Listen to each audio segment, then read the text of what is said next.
formulated your toothpaste. Then they came, and everything changed for all of us. First, we sent out our bravest, most confident, most handsome diplomat to meet with them. It didn't go well. They call Earth Region 72.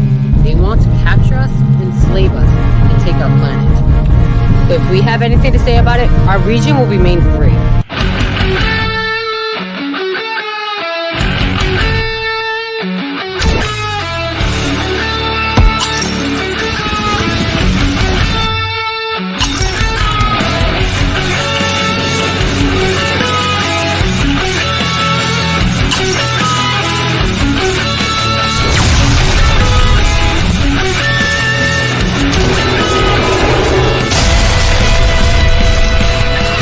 They're the best. They're the best.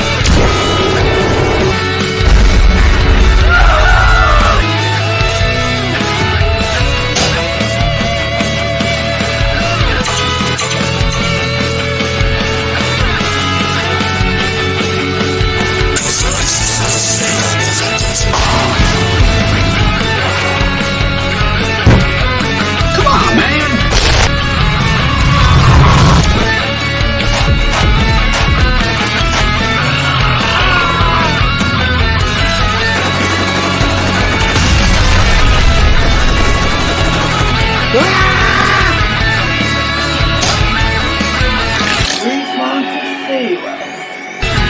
They released Monster O.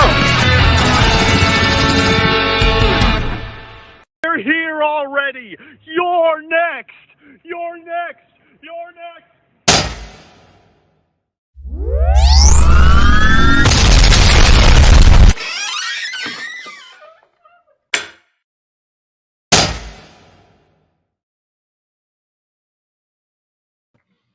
And we are live. Hello. Welcome to a new episode of Region Free. I hope everybody's doing well. Hope everybody's hanging in there. Hope everybody's November has gotten off to a good start.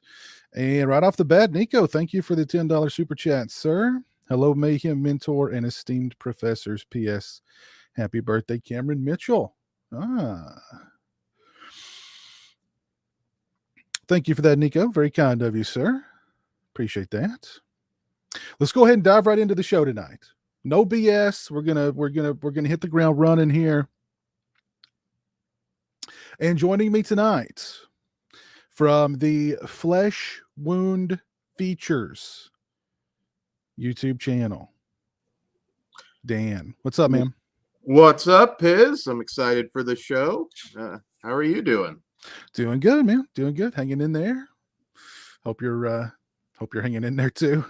I am recovering from a great Halloween. I hope yours went well. It was very I had a very chill, relaxing Halloween.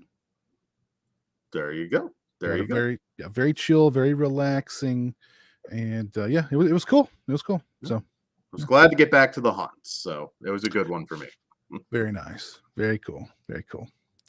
Also with me tonight, all the way from New York City, Stone Gasman. How's it going, Stone? How's it going? Yes, New York City. It's pretty. It's gotten pretty chilly here in about the 50s, and everything. Getting ready for that winter weather. It's going to be fun. Hopefully, we'll get more snow than we did the last 5 years because whenever we get snow, we get it in like one burst and then that's it. But yeah, and just hopefully we won't have any like day after tomorrow shit like what we had earlier in the year with the subway flooding and everything. So I just hope we have a nice, quiet winter and everything. And absolutely looking forward to talking on the show about some movies and catching up. You're talking about winter and yeah. Something else has gotten me into the holiday spirit recently. And it's called Mountain Dew Ginger Snapped. Gingerbread Snapped. I looked for it. Is it good? You know what? I don't want to spoil anything. Jeremy and I shot a video tonight. We did a full review tonight. Okay. So it'll be out tomorrow. But it it would be a great mixer. Okay. Mixer. So I'm gonna hunt it down at Walmart. I didn't see it. Or Kroger. you know what? Dollar General store. That is where I always find the exotic Mountain Dews. Oh, okay. Yeah, they always have the exotic Mountain Dews there, and always, a good amount of them too. Oh, So, sweet. Well, I look forward to that video. It's fun. Also joining me tonight, Lorne. How's it going, man? Did I hear correctly that Stone is asking that we get snow this winter? This is clearly someone who does not drive. From the other side of the Hudson, on top of a mountain, I can tell you that the least amount of snow we get, the better for my life and my health.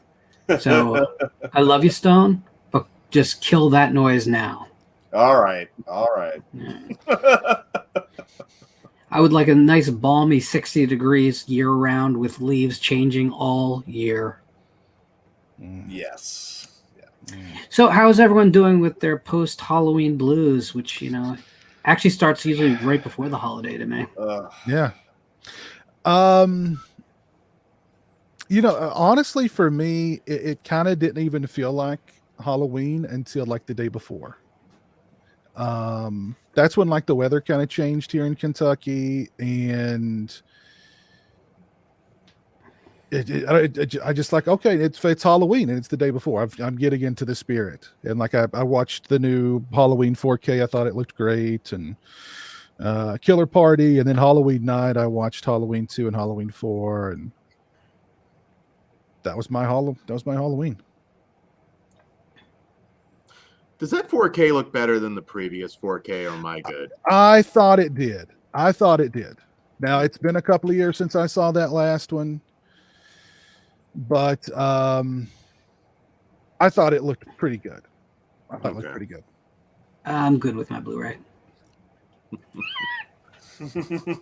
It is tough when you have that set that is, well, I don't have that set either. No, I just can't bring myself just to upgrade. Yeah. It'd be nice if I didn't own all these movies. Then it'd be really cool. But it's hard to convince myself when I've spent. I mean, if I had to guess, I've probably spent on physical releases of just Halloween in my lifetime. We have to be over like $300, I would think. Oh yeah, shit. The set cost what, 200 when that came again, out? I didn't buy that. But, well, I mean, for me. Yeah. But I just it's getting harder to convince myself that even in quality increases is definitely worth it. I mean, I love the Blu-ray. I thought looked great. I think I'm done. I get that. Yeah. There's so much new coming out right now. That full car Blu-ray set from Severin is what I'm saying I'm not going to buy. You are. I probably am, because I bought the Andy Milligan Blu-ray set, so I know I'm going to end up caving on that. But yeah, just too much new coming out for me to. Yeah. I didn't get the Halloween 4Ks yet. I did not crack on that. So I thought 1, 2, and 4 looked. I thought they all looked really good. Yeah. So I couldn't. 4 would be right out of the question. I just don't like the movie enough to buy it ever again, probably on any format. But I've not dove into 3 and 5 yet, though. But I'm sure they'll look good. Sure. I did pick up The Victim, the Elizabeth Montgomery post Bewitched, trying to erase that image of Bewitched horror movie on Blu-ray today. I'm looking forward to watching that. I believe she did it. She was just coming off of that show, I believe, too. It was maybe the same year. Yeah, I think it was still airing new episodes, but it was already gone. Yeah. It's real close. Yeah, I'm curious to sit down and watch that again. I'm hoping her Lizzie Borden TV movie comes out on Blu-ray as well. That's a good call. Yeah. Yeah. I'd like to see that. There needs to be all that stuff like, Satan's Triangle. It all needs to come out. There's a lot of unmined TV horror films from the 70s and 80s where they often outshine what was coming out in theaters. And hell yeah. Lot of unmined classics there. So I'm hoping maybe Vinegar Syndrome, since they put out that set, maybe they've got some more of those on the horizon. Do you think that set did well though? Because I know that like you and I bought it, but It's hard to say. I wish I could see numbers because I'm really only guessing at it, but I know a lot where people were really excited for that because anybody in the chat that maybe, goes over some of these titles and haven't seen them, there's a lot that are just amazing, and I'd hate to see them lost to time forever. So that's where I'm at in terms of enthusiasm of stuff that I think they might have, and I've heard some rumors. We'll see if it comes true. What about you, Stone? How'd you spend your Halloween? I didn't do much of anything really. I just chilled and I watched. Me and my lady friend watched a few movies. She showed me Hocus Pocus, which is one of Lauren's favorite Disney movies, and he's a big Kathy Najimy fan, I think. Yeah, Kathy Najimy just rocks my world, man. And I decided to show her Fade to Black, which of course was released by Vinegar Syndrome, one of my favorite slashers, and she got a huge kick out of that, and so now I guess I'm going to watch Hocus Pocus 2 next year. I didn't hate it, but at the same time, it's one of those movies that's not going to. I don't need to see Hocus Pocus again. I can watch Hocus Pocus 2, but I'm not going to see the sequel, the original. I didn't even know there was a sequel. It's coming out next year. Yeah. Oh, okay. Stone? Yeah, it's coming out next year through Disney Plus and all that. Stone, Yes. if you can't talk candidly, if someone is forcing you to say these things, just blink twice. I'll send help. Thank you. Oh, and I also saw I Know Who Killed Me, which is the often reviled Lindsay Lohan film that won all those Razzie Awards. Mm-hmm. I can tell you right now, I was at that Razzie ceremony in 2007 when it won eight Razzie Awards, including Worst Picture. I now regret voting for it. It wasn't bad. It wasn't bad. I actually was moderately intrigued by the story and the director's very giallo-ish attempt to tell that story. Lindsay Lohan was actually quite good under the circumstances. I think that it was attacked a bit too much, and I think it needs a reevaluation. I saw it years and years ago. I don't remember a thing about it. Wasn't it directed by the same guy who directed The Lost? Chris Syvertson? Maybe that. I don't know. He's the movie director. I'm not sure if he directed what you mentioned, but I think maybe he did. I'm not sure, but I just remember. I think a lot of I don't remember it being good or bad. Honestly, I don't remember it being like really bad or anything. But at that time, Lindsay Lohan was like the star of the tabloids, and she was living that fast Hollywood life until it chewed her up and spat her out, and yeah. I told my lady friend, I guarantee if Lindsay Lohan was not the star of this movie, it would not have been near as hated. Yeah. I think she's living in like Romania now or something. So so she'll be showing up in a Full Moon film any day now. Oh, I'm sure. I'm surprised it's not already happened. Yeah, play Radu maybe. She could be the daughter of Radu. I'd watch that. There you go. It's not a terrible idea. Blood subspecies, whatever. 68. 68. And that's not this. And it's not a retro film. That's how many there are of these things. I think there's a lot. Yeah. It's interesting that Radu. It was the real life younger brother of the real Vlad Dracula. That's true. So as much as it might sound goofy to people and think it's like a typical like full moon, pull it out of your ass type of storytelling, there's actually a little bit more there. I think that's impressive. Nicolau did a little bit of research. Nicolau did some research, Yeah, it was the first film, I believe the very first film that shot there post wall collapse, if I'm not mistaken. If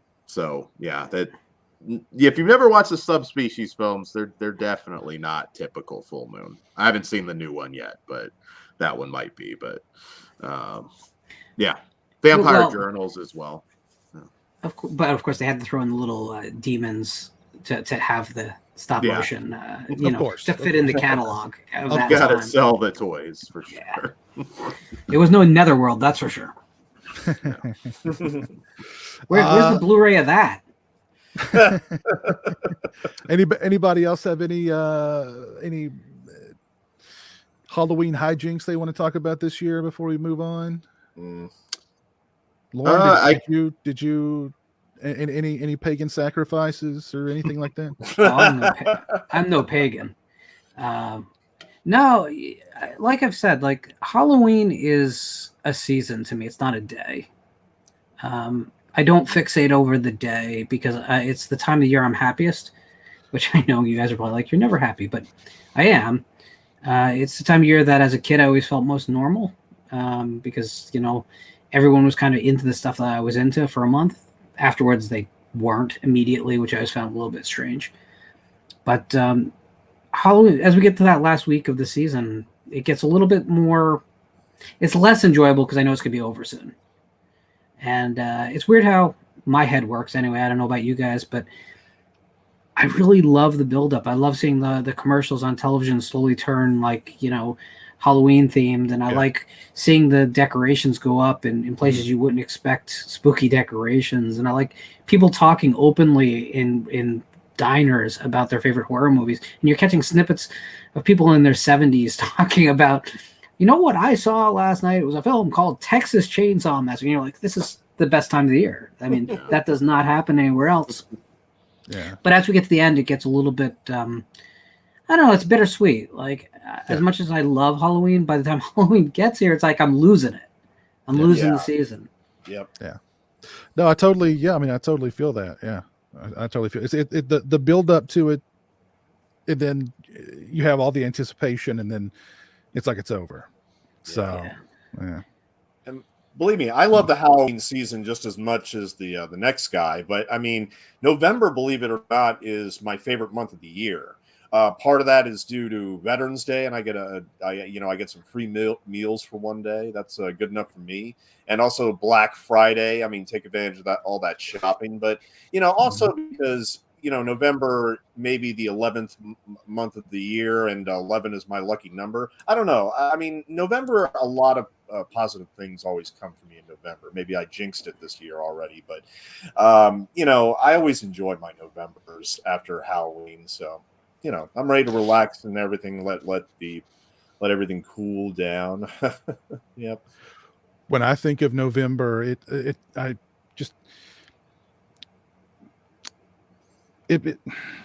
smell of hospitals in winter. I don't know. Something about November just makes me think of how hospitals smell in the wintertime. I don't know. That was poetry right there. That was absolute poetry. Yeah. Needs to be on a card now. Because hospitals smell differently in the wintertime. We all know that. So as a guy without a sense of smell, I find this whole conversation fascinating. I want the Piz Hallmark movie now. I want him to write absolutely. Absolutely. It'll end with a school bus crash for no apparent reason, but the rest of it will be awesome. Because all Hallmark films end with some chaos at the end that you didn't see coming. I just think of food, stuffing. I'm a stuffing guy, so I like some stuffing too. Yeah.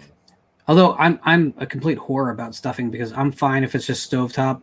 You don't even have to stuff it in a bird. Just make that. That's cool. Yeah.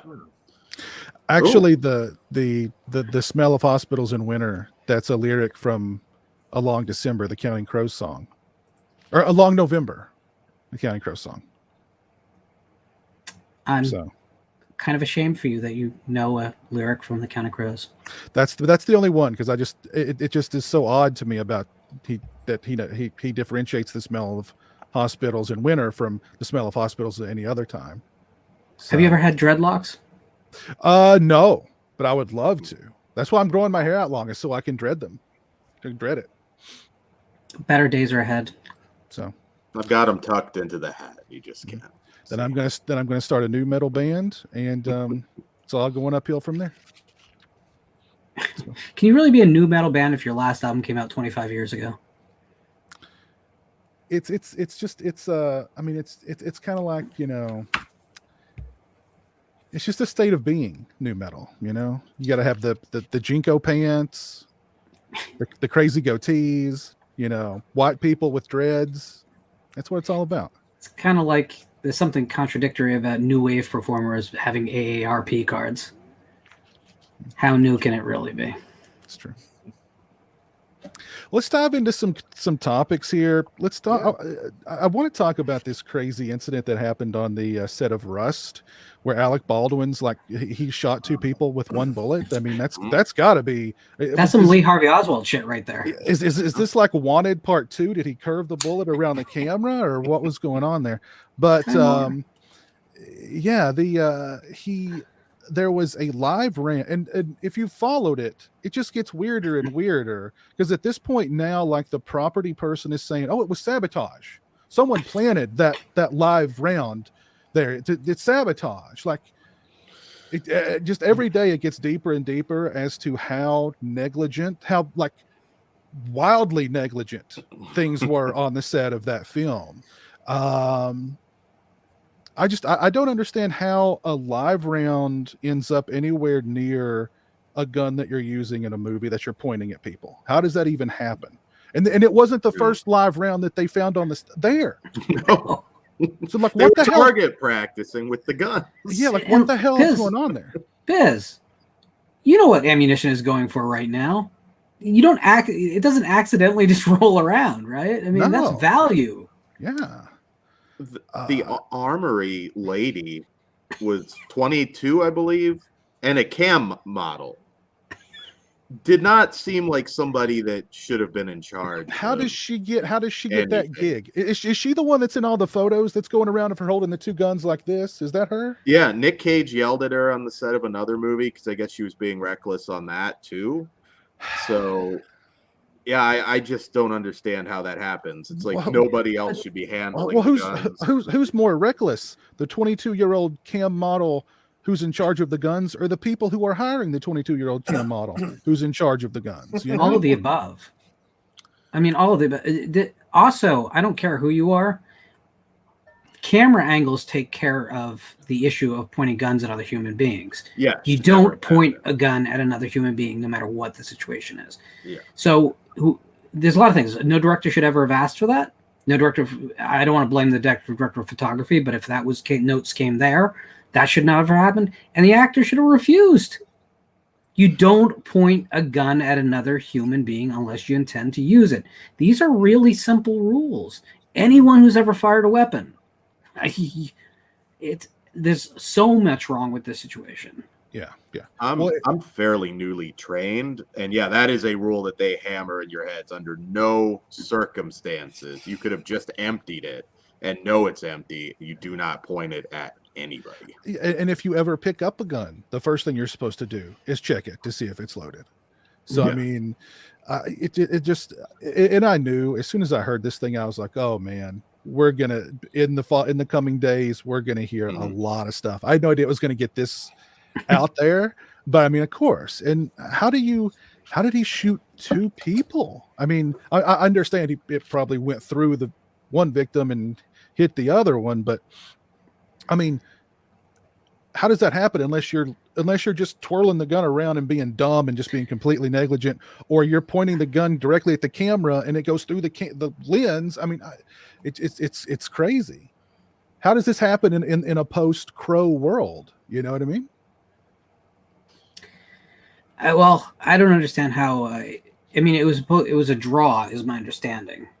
Draw directly towards the camera, but your finger should not be on the trigger during that action either. Yeah. So there's a lot wrong, or there's another option here, guys. Or we're being fed a complete bullshit story and something else happened on the set. Yeah. Which almost seems more likely, simply because how much had to go wrong for the story they're telling. It sounds like they're really trying to find someone desperately to lay blame at the feet of, so that it doesn't get laid at the feet of maybe someone who's a lot more high profile, perhaps. So, I mean, there's still a lot to this story that will be told, I'm sure, at some point. And It's just unbelievable. Doesn't Alec Baldwin bear some responsibility being a producer? And I know that may have been an entitled thing only, but he is the producer. Does he not have some responsibility? I know there seems to be a move to take everything off of him right now, and I don't even know exactly where I fall. I mean, it's a ridiculous production, and I think a lot of people should not work again after a mistake like that. But we have to be a little bit careful about the executive producer thing, because it really does not signify any actual active role. A lot of times with these lower budgeted films, especially stuff made by Millennium, where you're seeing like these aging stars get action films, the budgets of these films do not support those type of actors. So what they do is they make them executive producers, and that entitles them to part of the back end of the film. So they have points on the film. They make 2% of profit after 30 days release, say. It's all going to be different, but that'd be typical. And it gets the actors to sign on to our project that can't pay them up front what they would otherwise have. So it's really a marketing trick, because the PGA rules, that is the Producers Guild of America rules, says that no one can have points on a film if they're not a producer. But does that absolve him? Because you're still technically the producer. So You know I what think I mean? it's bigger. His bigger liability comes from not following safety protocols with the gun in his hand, to be honest with you. The way the laws are written, having someone tell you to do something that is reckless does not absolve you of the behavior. Now, was it reckless? I wasn't there. I'm not saying that. All I'm saying is that I think he has more probably civil liability from being the guy who pulled the trigger. In any other situation, if this was just two guys on a gun range and one of them gets shot, take the movie theaters, the movie set completely out of it, there'd be some basic questions asked about safety precautions that would be considered reasonable to take. He's going to be in exactly that position. Just because it was a movie set and they were making a movie does not really change anything. But I don't think it'll be a criminal charge. I think there'd be too much to really get over. A lot of money, talking lawyers of the highest quality. I don't think any prosecutor really wants to go through that for whatever they get out of the other side. But civilly, we're going to be here. We're still going to be talking about this in 4 years, guaranteed. So somebody, I mean, Baldwin will probably end up writing a pretty big check. I think so. Mike, the real Fifth Biddle, thank you for the £2 super chat. Halloween ends, plot twist, SJWs cancel him. Well, it's trying to happen. They're trying, or some I don't know. Thanks, Mike. Appreciate that, man. Roland 666 says Alec Baldwin's stunt double fired 2 live rounds the same week before the accident. Yeah, because I'd heard that there'd been like walkouts, like people had walked off the set because of safety concerns and stuff. So, the prop lady's an idiot. I think that goes without saying at this point. And I don't know who else really gets in trouble, but man, it just felt like there needed to be some kind of intervention on that set, and just everybody needed to get smacked in the face and wake up, because she shouldn't be dead. That's just ridiculous. That's insane. And So what really destroys me about this is that this was a low budget production. So when the John Wick films are using digital discharges for all their fights, why was this film even using blanks? Yeah. I with software I own could do something that will look every bit as good. So why? It doesn't make any sense. Yeah. I think there's a lot of old school action fans that do prefer that look of like actual gunfire. I think this was probably the last straw. I'd be really surprised if we get it anymore. But my question there would be, if it's Sims, so do people really know though? Saving Private Ryan, it's like 90% digital gunfire. That does it better. There are, again, it depends on the production. I mean, if you watch something on the Sci-Fi Channel, it's a very obviously not real gunfire. Oh yeah. So yeah, I mean, it just depends. You can do it right to where, okay, I can buy the illusion. It's not a big deal. But yeah, maybe something like Rust, though, they know that it's like it would look fake and maybe take people out of the action. well, another example would be the Raid movies, which use digital almost exclusively for the guns. Yeah, very well respected action films too. Those are so my huge. just question is, why did we risk people? Because even just using blanks is dangerous. Understand that, like, a blank in the chamber can still kill people. It's happened. We've actually got a firearms expert who just popped into the green room, so I'm going to bring this person on. I think they're going to give some. I think they'll be able to give some really gripping testimony here. Sam, go ahead. You've got the floor. Never point finger guns at somebody unless you're intending to shoot them. I heard y'all making Alec Baldwin jokes, and I was like, no, I have to be there. How's everybody doing? Thank you for letting me in, Piz. Yeah, you're welcome. How's it going? Good. We're just, kind of out and about, so couldn't really get here in time. Oh, that's cool. Okay. That's cool. Yeah, no problem at all. Yeah, we were talking about the Rust situation. Your thoughts on the Rust situation? Somebody needs to stop Alec Baldwin before he kills again. Well, you know what? After that voicemail he left his 8-year-old daughter a few years ago, I can imagine he'd kill anybody. Yeah, that's true. That's very true. Here's a funny story. I probably shouldn't tell this publicly. I called a coworker years ago and played that message and an edited version of that message, and she was scared to death. I scared the crap out of her. Yeah, she was really freaked out. So Alec Baldwin gives new meaning to the term executive producer. I want the next Saw reboot, whatever, to just be a case of Red Bull and Alec Baldwin and Mel Gibson in a room. Oh, whoever comes out. That's brilliant. Just Jesus Christ. I don't know on that one. I might give the edge to Mel. But... Dan, you just brought it to mind. Can you imagine if the Saw films were produced the same way as Rust? We can just use real traps. It'll be fine. Mm-hmm. Yeah. What could happen? Put this reverse bear trap on that woman. Mm-hmm. Yeah. We melted Donnie Wahlberg. Oh well. Melted Donnie Wahlberg alive. Poor. Yeah. There'd be some casualties there, I'm sure. No Boondock Saints 3 for Sean Patrick Flannery. It's just that might be an okay thing. Oh, geez. But yeah. Well, yeah, it's good to see you, Sam. How was your Halloween? It was amazing.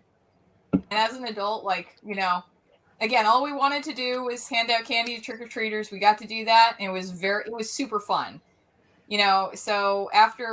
So we had this huge Halloween shebang at our house, and we had a charcuterie board that turned into a charcuterie buffet, because that's how we do it down in Texas. And we have I think we have at least 7 different cheeses still left over from Halloween.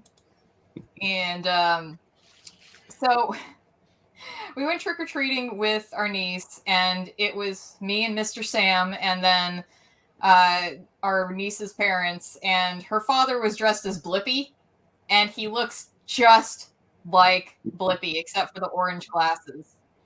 And I think the parents were more excited. The parents on the block were more excited to see him dressed as Blippi than the kids were. And then we had a couple of their friends over too. So it's there were 6 of us with our niece going down the street for a little bit, and it was adorable, because this is her first year trick-or-treating, so you get to see her be all excited. And she was just a ballerina princess, which you're 4, of course. It's adorable. Yeah.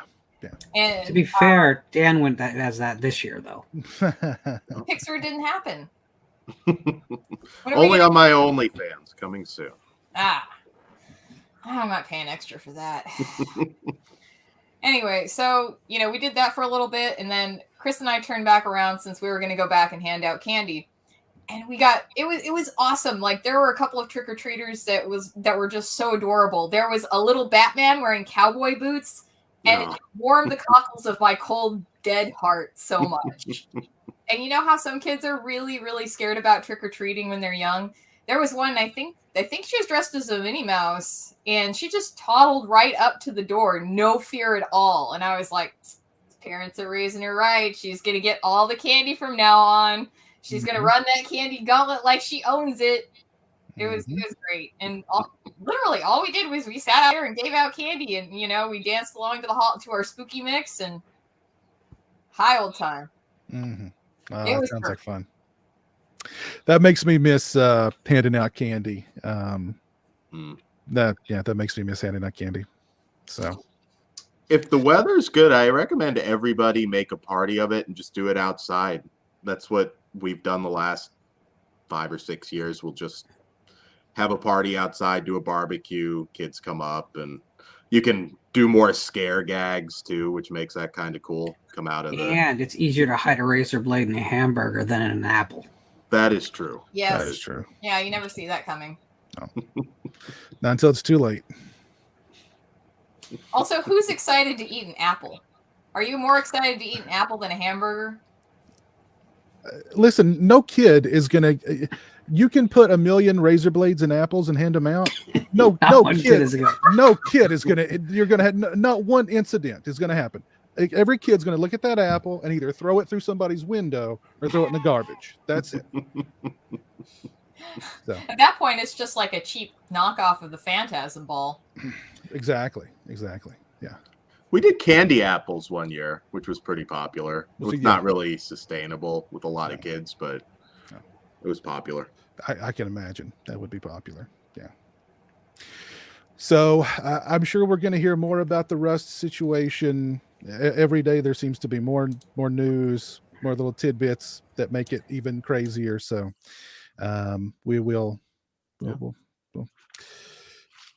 see what happens there. Do they finish the film? No. You don't think so? I don't know how far along it was. No, and completion bonds will not cover this. Yeah. So it'll end up as a bonus feature on a future Alec Baldwin set of DVDs. It'll be the court-ordered Alec Baldwin, this is how you not use firearms on a set of a film. So, but anyway, we have had a number of new releases since we were last on here. I don't remember what movie we were talking about. We spent the whole show talking about it. Let's not talk about it anymore. Let's forget about it. Ever. But Dune Antlers finally got released last night in Soho. Let's go down the line here. Did anybody check out the new Dune? Nope. I did. Oh, yeah. I did too. Okay, go ahead, Dan. What were your thoughts on Dune? So Dune has always been really difficult to adapt. I mean, it's a sprawling novel. If you've read the books, it's not an easy thing to adapt. And I think they actually did a pretty fantastic job. It's like 1/3 of the actual book, and I wasn't too enthusiastic going into it because it just seemed, again, like all the signs were that this was going to tank. Dune is not Star Wars. There's a whole lot more to it than Star Wars, and I just didn't know if it would catch on. I was impressed with the box office. It was probably double what I thought it was going to be. Considering day and date with HBO Max, which certainly that number would have been a lot higher if it wasn't. I was pretty impressed. There are certain things they leave out. It's been a long time since I've read it, so I don't know how specific I can get. There's some characters that are glossed over a little bit. Peter DeVry, in particular, his obsession with the Jessica character in the books, they don't really have that here. I thought Chalamet, who a lot of people are complaining about Timothée Chalamet, but I think he was kind of what I pictured the Paul character being in the novels. All in all, it respects the lore. I think it's one you should absolutely see on the big screen because visually it's probably the most impressive film I've seen this year. And yeah, I'm very happy there's going to be a sequel now that we're going to at least get to see because it is a pretty abrupt end. If this was like it would be one of those things where do you want to make the 2-hour and 35-minute investment for something that just boom ends right there? And Stellan Skarsgård as Baron Harkonnen, amazing. He's always great, but even if you're not a big sci-fi guy, I would say give this one a shot because just the sandworm shot, oh my God, was it gorgeous.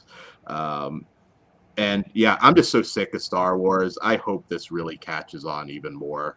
There's more juice in this, and if you have read the books, I haven't read them all. I did drop off at some point in the Brian Herbert cycle, but there's a lot to mine there, and I don't know, maybe even a big Game of Thrones epic style series at some point would be cool on HBO. But yeah, overall, big thumbs up for this one. What do you think, Stone? Well, I've never read the books, never seen the 1984 David Lynch movie. I mean, the negative feedback for that has always just been too strong for me to give it a shot, even though I like David Lynch. But anyway, as a matter of fact, the only experience with Dune I've ever had is I've seen the documentary of Jodorowsky's Dune, which is about the filmmaker Alejandro Jodorowsky, who tried to make it in the 1970s, and it's a fascinating story of what is said to be the greatest movie that was never made. And so when Christian said that this was like his favorite movie of the year and he thought it was a masterpiece, I thought, okay, fine. I'll go see it in the theater. I'm not going to watch it on HBO Max or Peacock as I did with Halloween Kills.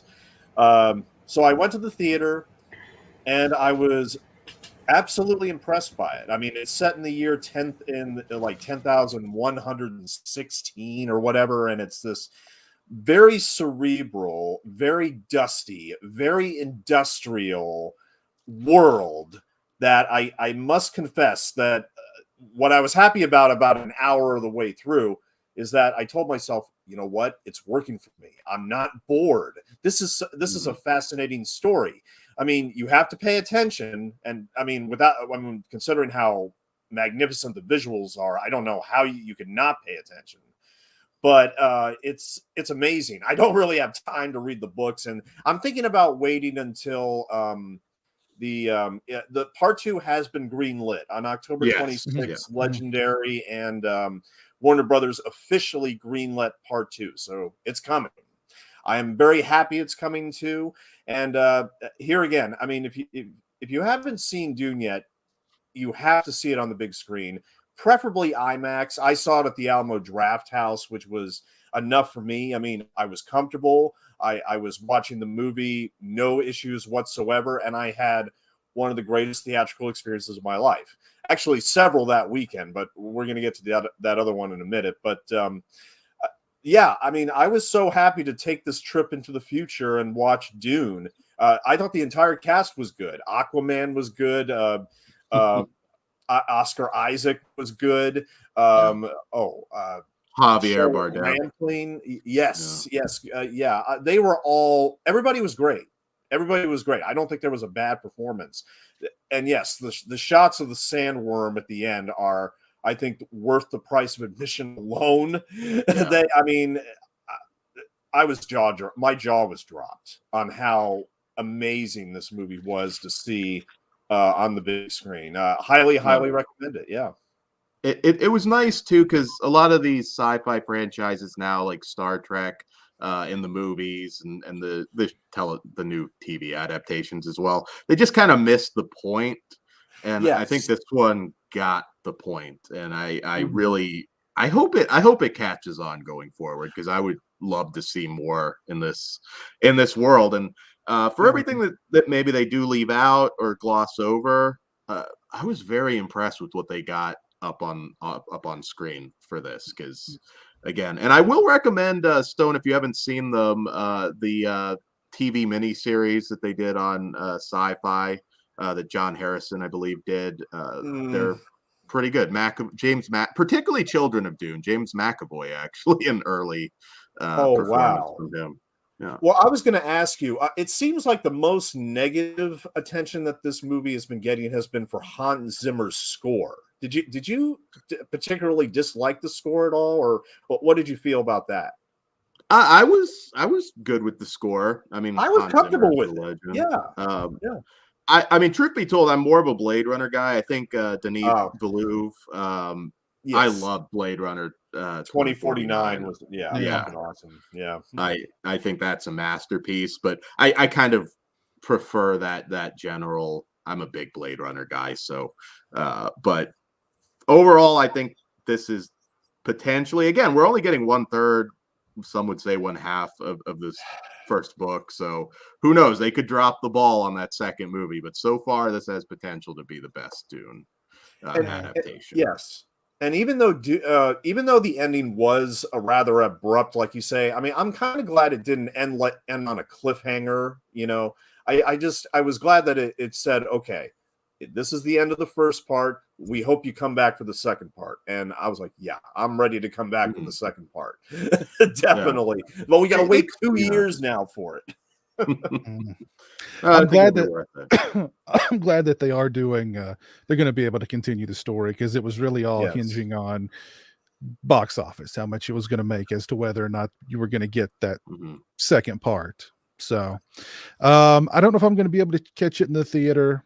I've got a pretty big TV though, but I'm definitely going to watch it when it's VOD or something. So yeah. But I'm glad that it's got some really positive reviews, and that it has done well at the box office. I really like Denis Villeneuve, whatever. Really talented filmmaker.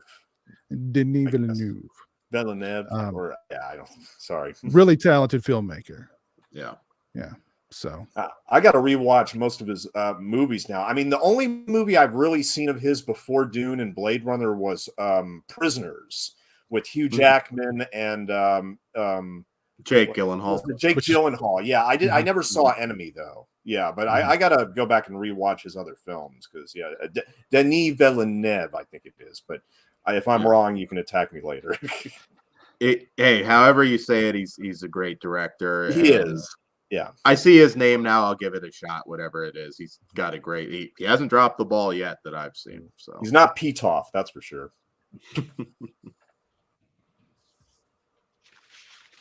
Anybody get out to see Antlers? I did. Oh, damn, you're busy. I'm the only one. Oh, yeah. Is it? I don't even think it's playing near me. But this is one that, I mean, how many times was it postponed? Forever. I mean, yeah. So I mean, I think most people, honestly, a lot of people who I saw talking about on Twitter were like, "Oh, I thought it was already out. Didn't it come out 2 years ago?" Didn't I mean, like, they didn't, and that's because it was pushed and pushed and pushed, and I don't remember seeing a trailer for it anytime soon. So I mean, I think it was just like, okay, let's just go ahead and put this damn thing out at this point, because it's like 2 years I've been hearing about that film, it seems. But and I don't know what the box office even did, to be honest. I'm assuming it was the victim of a lot of stuff out. 20, it didn't do 26. Oh, I was gonna say, that's huge for this. It did 4 million in its opening weekend. Yeah. Oh, yeah. Okay. Yeah. I'm sorry, I don't know where I got that number from. If it did 26, we'd be like, holy shit. They'd be gearing up Antlers 2 and 3, and Jim Cameron would be working on 16 sequels. Oh God. I was very impressed by it. I have a few issues, but it's actually an adaptation of Nick Antosca's Quiet Boy, a short story. And there's a few little things. You've got the wise old man trope and an unnecessary add-on to the ending. But overall, I thought this was fantastic. It's dark, it's gloomy. It's actually the director that did a few films. This is his first horror film. He did Crazy Heart, which got Jeff Bridges his Oscar finally, and Out of the Furnace, which is a movie I like quite a bit with Christian Bale, and I just think it's absolutely this is not just some creature feature. There's a whole lot more going on. It deals with abuse. It's a very tense film. You're not. This is not a popcorn film. Kerry Russell, who I loved on The Americans. Again, I don't want to give away too much here, but there's a lot more to it than just being, a Wendigo eating people in a small town. Visually, it's amazing. I kind of would compare it to in terms of my thoughts on it, that Gretel and Hansel film from 2020, which is a flawed film, but I like it a lot. And that's kind of where I'm at on this one. Couple issues, but overall, it's actually quite heartbreaking at times. And I lived in the Pacific Northwest, so even though I'm sure this was just shot in Canada, which is always the Pacific Northwest in movies, but Graham Greene, always great to see him. A lot of great Canadian character actors in here. I recommend it. I hope more people see it. 4 million's kind of sad to me, but it's that little Halloween movie that I don't know. I think you'll be hearing more going over in the future. It'll catch on maybe more as a cult film because it is well worth seeing. So if you still have it, go out and see it, guys. I think you'll like it quite a bit. Yeah, I was just looking here to see if it was anywhere near me. It actually is playing at a theater close, so I may try to rush out and catch a matinee. Yeah, I do recommend it. Very cool transformation too. The creature. Some might argue they show it too much, or some might even say not enough. But man, looked awesome. You creature feature fans, it's more than that. But I think you will be happy with what you get there. Cool, very cool. Yeah. What about Last Night in Soho, the new Edgar Wright film? Well, I know Stone wants to go first. Okay, Stone, I know you're shot out of a cannon. Stone, we're going to wait for you last. We're going to hold you to actually, Stone, I'm pulling you out of here. No, I'm joking. Look at Stone's face. All right, go for it, man. Go with it. Oh, me? Yeah. I could wait to be last, but okay. No. Okay. Like I said, one of the reasons why I fell in love in the first place when I was 10 years old is because I thought to myself, wow, this is the only way that you could really time travel. You can go all the way into the future like with Dune, or you can go in the past like Last Night in Soho. Last Night in Soho is a movie that's been on my mind for the last few months, ever since I saw the first trailer for it. Now, I got to confess that I don't watch trailers voluntarily anymore because they just straight up give away too much. I mean, one of the movies that they showed with the trailer was a movie called The Black Phone with Ethan Hawke and directed by Scott Derrickson. Just an asterisk. Do not watch that trailer. Just go in the movie cold because it gives away too much. A lot of trailers tend to give away too much now. Same thing. Don't watch the second Last Night in Soho trailer. Either watch the first one, the teaser that they released in May, or watch the music video Downtown with Anya Taylor-Joy, who is, of course, the star of Robert Eggers' The Witch. Now, the real star of Last Night in Soho, though, is Thomasin McKenzie, who is a New Zealand actress. She's 21 years old, brand new. And like I said, this is from Edgar Wright, who directed Shaun of the Dead, Hot Fuzz, The World's End, Scott Pilgrim, and Baby Driver. And it's basically a massive love letter to 1960s swinging London. But it is also a psychological horror filled with giallo-ish elements, nods to Argento, nods to Bava. And Edgar Wright, of course, shows clearly how much of a horror fan that he's been for so many decades. He wanted to do a straight-up horror for himself and put everything that he loves about the 60s into that story. And Anya Taylor-Joy, here again, the movie, I'm not going to give away too much aside from the fact it mixes ghosts and time travel. And Thomasin McKenzie is a fashion student in England who finds herself transported back to the 1960s in London and seeing this chanteuse played by Anya Taylor-Joy from The Witch, who is luminous. She actually sings. Her covers for Petula Clark are amazing, as is the rest of the soundtrack. Just real quick, the soundtrack is like a string of 60s gold. I mean, you got Dusty Springfield, The Searchers, the John Barry Orchestra, the Kinks, Cilla Black, The Who. And Anya Taylor-Joy does the covers for Petula Clark's Downtown, but it's a massive soundtrack full of chestnuts from that era. And it's just a really fast-paced, really wonderful ghost story. And it's about essentially the ghosts of the past that haunt certain cities and certain people's dreams and everything, and how we shouldn't embrace our heroes because they may have been completely different people than what we idolize them to be. I mean, and Thomasin McKenzie, Anya Taylor-Joy, they're both brilliant. They're superstars practically. And we also have like 60s veterans, Terrence Stamp and the late Emma Peel. Her name escapes me at the moment. Diana Rigg. This was her last movie. She shot it before her death in December 2020. She was, of course, on Her Majesty's Secret Service and is along with Terrence Stamp, they're both like massive icons of the 60s. There's another great performance by Matt Smith, who has a spitting image of Lawrence Harvey, of all people, who was an actor at that time.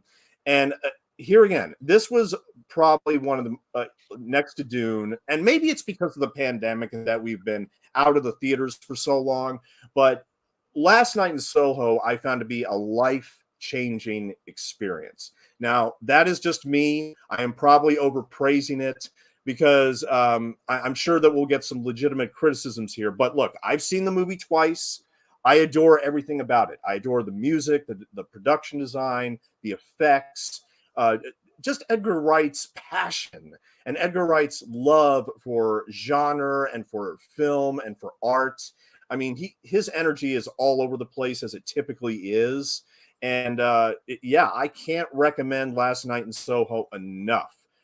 And seriously, check out those Downtown videos and covers that Anya Taylor-Joy does, because she's 25 and she's already shooting to the stars and beyond that, because I adored The Witch. I still need to see her version of Emma.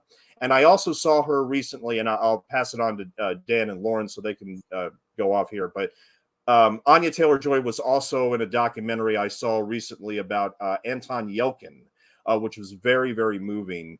If you ever get a chance, that's available now. What was that one called, Stone? Is that on a streaming service? I heard something about it a while back. I watched it on Prime. It's Love Antioch. Okay. It's his Russian part of his name. But yeah, it's very, very moving. I mean, Anya Taylor-Joy talks about working with him on a movie they did called Thoroughbreds, but Green Room, which was one of his last films, was great. But anyway, I want to pass it on to you guys because Last Night in Soho. So I'm glad you liked it. And oh yes. So, well, actually, Lauren, do you want to go take it before me? Do we really want to bring the party down that fast? Well, I might bring it down a little too, but okay. So here's the thing. I don't think Edgar Wright has ever made a bad film, and this is not a bad film. Its biggest problem is that it's lush, it's beautiful, and it's kind of lazy. So you can't take the world-class filmmaking away from it. And as you watch it, you'll enjoy every moment for the film mastery. But the story itself is problematic as far as its structure, and again, its reliance on tropes that we've seen way too many times in the genre. And it would be easy to lean on that and say, well, it's homages. But I think there is a difference. So ultimately, when I saw this film, I gave it a B- publicly. I've actually now kind of think that C+ is probably closer to the real mark in reflection. The film, I'm not going to spoil anything here that's not in the trailer. I think that's fair ground. But the film is chock full of these scares that are pulled directly out of Carnival of Souls. I mean, directly. The only difference is that they're digital effects now rather than practical effects done with lighting and iridescent makeup. It was really shocking to me how derivative the majority of horror scares in this were. And then there's a lot of jump scares in this film, which normally we freak out as being lazy, but this film is getting a pass for. There's a lot of variations on like that bathroom mirror scare, where suddenly someone's there that shouldn't be there. There's a lot of them in this movie.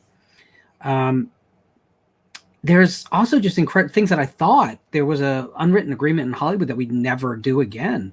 I thought we'd never do she woke up from her nightmare. Oh, she's still in the nightmare.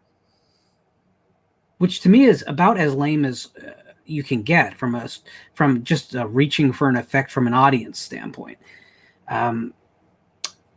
So the other thing I had a problem with, and this is part of Edgar Wright's style, so I understand it's defensible, but in this attempt to cross genre, it's a little bit different than comedy or action comedy, which is where he's been working up to this point, basically.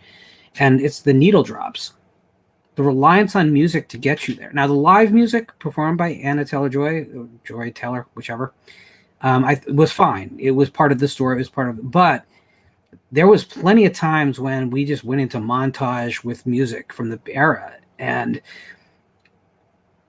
it's a bit much.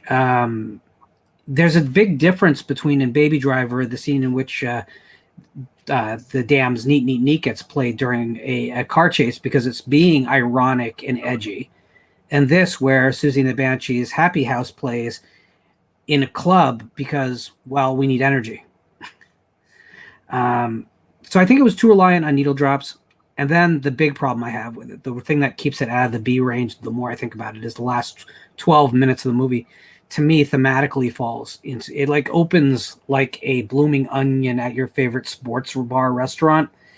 It just opens up and just kind of falls apart from a thematic standpoint. Great. And I don't want to say much more about it because I'd have to go into spoilers that would affect your enjoyment or lack of enjoyment of the film. But that's my list of like criticisms. Now, what I want to say is the other side of this is what Stone is talking about. If you want to go and get drunk on film, this is the movie of the year for you. Its reliance on tropes and shortcuts hurts. It's better when it's not being a horror film, which is painful for me to say.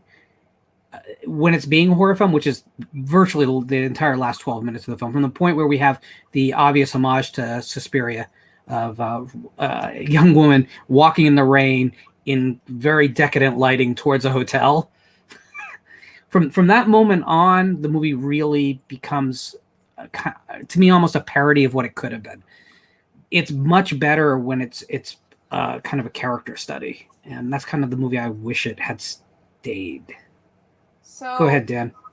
Well, before Dan, I have to interrupt real quick. No, go for it. So, on that note, Lauren, what you're saying is you're the Dread Central writer who put up that column that said last night and just so. I've never written for Dread Central. I don't think you'd be allowed on the show. I don't think so. Well, I don't think I'd be allowed on there for being on here either. No. No, I think that there's an audience for this that's going to love it. I think its priorities are just very different than my priorities. No, that's, I haven't seen it yet. I know that I'm going to enjoy it, but I'm not. I would really like to just enjoy some horror movies this year, and I'm not. I'm keeping my expectations low, not because I think I'm going to be disappointed by everything, but just because I want to be able to immerse myself in those moments and just see where the story goes and where it takes me. And if I enjoy it, I enjoy it. And if I don't, I don't. So I'm pretty open to Last Night in Soho. But what I do like about Anya Taylor-Joy is like I know everybody hates New Mutants for the most part. She was great. I like that film. I was one of the few defenders of it. All right, fair enough. Never mind. I mean, I thought she was great as Majik, and I also like how far apart her eyes are. She reminds me of Gwen from Splice.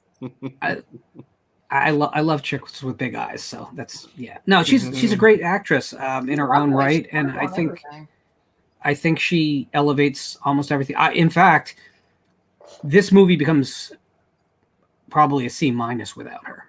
In fact, I was saying this to Dan earlier, but the big problem with her in this movie is that I wanted more of her and less of everyone else.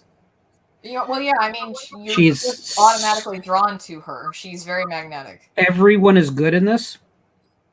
Okay. And there's only a few lines of dialogue that are bad, I should mention. There's a couple, but the rest of the dialogue is very good. But I will say that she's actually phenomenal in this. And that's a problem when everyone else is not phenomenal. It makes you wish that she was just front and center the whole time. Don't tell it in flashbacks. Just tell me that story with her. I'm fine. Yeah, there's some turns in this that you can probably guess. I mean, not to go ahead and point them out. There's one in particular that it was, okay, I know where this is going. I don't know if I totally agree with the rest of the cast, though. I thought Thomasin McKenzie as Eloise.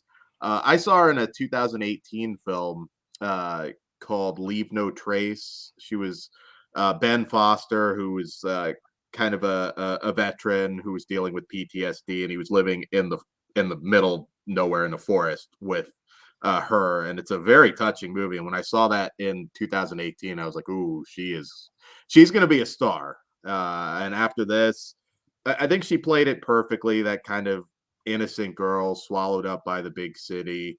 I think she worked quite well. I do agree. Anya Taylor-Joy, I mean, my God, is she a star? The talent. And there were some times where, I get what you're saying. It would have been nice to focus on just her being her and not through Mackenzie or Eloise's eyes. But go ahead. I was just going to ask though. So I mean, the main character, who's the actress's name always escapes me, but Thomasin. Yeah, exactly. She's doing Dorothy, right? Sure. That's what she's doing. Yeah. There's a template for it, and that's also like, how do you do more with it? And I didn't get that. She was fine, but Anna's performance is more like the other film I'd compare this very much to would be Starry Eyes. Yeah. Also features an amazing performance by Alex Esso. Mm-hmm. But this is even better. So it builds on it. This is the best performance of its kind. No one else was doing that in this film. That's all I'm saying. It was not a slam on anyone. It's just sometimes you have a film where one performance is too strong for the rest of the film. We used to get that from Al Pacino all the time, right? Yeah. Where he'd be in something and he was the only thing worth watching because not that anything else was bad, but why did we just get that? He's up here and I get that. But there's a lot of things that I could pick at with this movie. It's not, not the most original thing in the world, but I think as a sort of neo giallo, I was very entertained by it. It's flawed, but again, I was very, very entertained by it. Visually, it's as beautiful as it looks in the trailer, even more so. I like that it was different from Edgar Wright's previous films. Some would say Baby Driver was different, but even that kind of still had, that little bit of I always forget what they call that trilogy off the top of my head, but his Shaun of the Dead and his previous films, there's still a little bit of that in Baby Driver. This felt completely different. I think it was a good career move for him. And again, even flawed, I put him up there with Villeneuve. I know how to say it. It's just, it doesn't come out of my mouth. I will at this point see whatever he does, because I think he is a legit filmmaker with a vision. And I had no idea what this movie even was when I first saw that trailer. I was like, Wow, I have no clue. It was just downtown, the Petula Clark cover, and a whole lot of weirdness. And I was in. Didn't need to know more. Edgar Wright, I'm in. I did love it. I don't think it's cracking my top 5 for the year or anything like that. But I will revisit this one. Flawed, but still great film. And I hear oh, Anya sorry, go Taylor ahead. Joy is pretty good. I was gonna say I hear Anya Taylor Joy is really good in it too. Yeah, she is. She really felt like she could have been a starlet in the 60s, if that makes sense. Like, just it's hard. Modern actresses, sometimes that the look just isn't quite there. I could have seen her being She's a got big that deal. look for sure. Yeah. She could play in any era. I mean, whether it's 16th century New England, or if it's 16th century New England, 19th century England, or 1960s England. I mean, she could probably play any woman in any time period. But I was just going to throw out to Lauren real quick. Derivativeness, yeah, that is a I can get behind that. All I'm going to say is, look, Carnival of Souls is one of my favorite horror films of all time. Maybe that's one of the reasons why I was having psychological orgasms, just because he was loving it and he wanted to do his own version of it. In essence, in this movie, I mean, he threw out a list of like 25 movies from the 60s that he's essentially celebrating in this movie. So, I mean, he's basically exercising all that, which I think is wonderful. I mean, I get that, yeah. and that's fine, but my line is that can never interfere with your actual storytelling, and I think there's times when this crosses that line. Fair enough. Again, I know I just gave out a laundry list of complaints, but understand that going into that big of specifics, I'm just saying this film comes close to greatness, and if you would have erased my concerns, you would have been there. That's all I'm saying. Do I think everyone should see this thing? Yeah, I do. I think everyone should support any time a horror film comes out that has 3 brain cells and a great cast, right? But, listen, what do we talk about here on the show? We talk about movies. It's always going to be a discussion. So, no. I like that these aren't just popcorn flicks theatrically this year have been really bad, like unusually bad. So, anything that's trying to actually go for it. Black Widow. Yeah. Oh my God, pray for me. We're going to go see Ghostbusters in the Thursday night showing in 2 weeks. Oh. I don't know. Pray for me. I think, yeah. I want it to be good. I am not expecting anything coming, to the same level of the first one. I will be delighted if it's as good as the second one, though. As long as it's better than Answer the Call. Holy crap. I hope it's good, but I think it's still tonally missing the point of the first film, which is the only Ghostbusters I really like. Features that I really like. I actually really like the real Ghostbusters cartoon. Oh yeah. You guys probably didn't see that coming, but the first film is great because it's adult entertainment, even though it was a PG film. It was written for adults. That film wasn't written for kids. The second film was written for kids. Yeah. Then that last thing was, I'm not sure who was written for, but not anyone mature. The new one looks like it's immature in a way that's acceptable because it looks like it's a young adult adaptation of the Ghostbusters. But I'm not that audience. That's, I think, what my problem is. Yeah, again, I think that's, we're seeing a lot of that, with Ghostbusters and then obviously the Chucky TV series. And I'm just, what are we doing?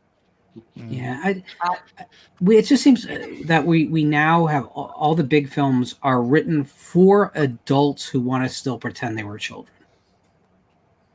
There's that whether we're talking about the Marvel or DC thing or the the animated Disney stuff is huge among adults, not kids. Yeah, it's true.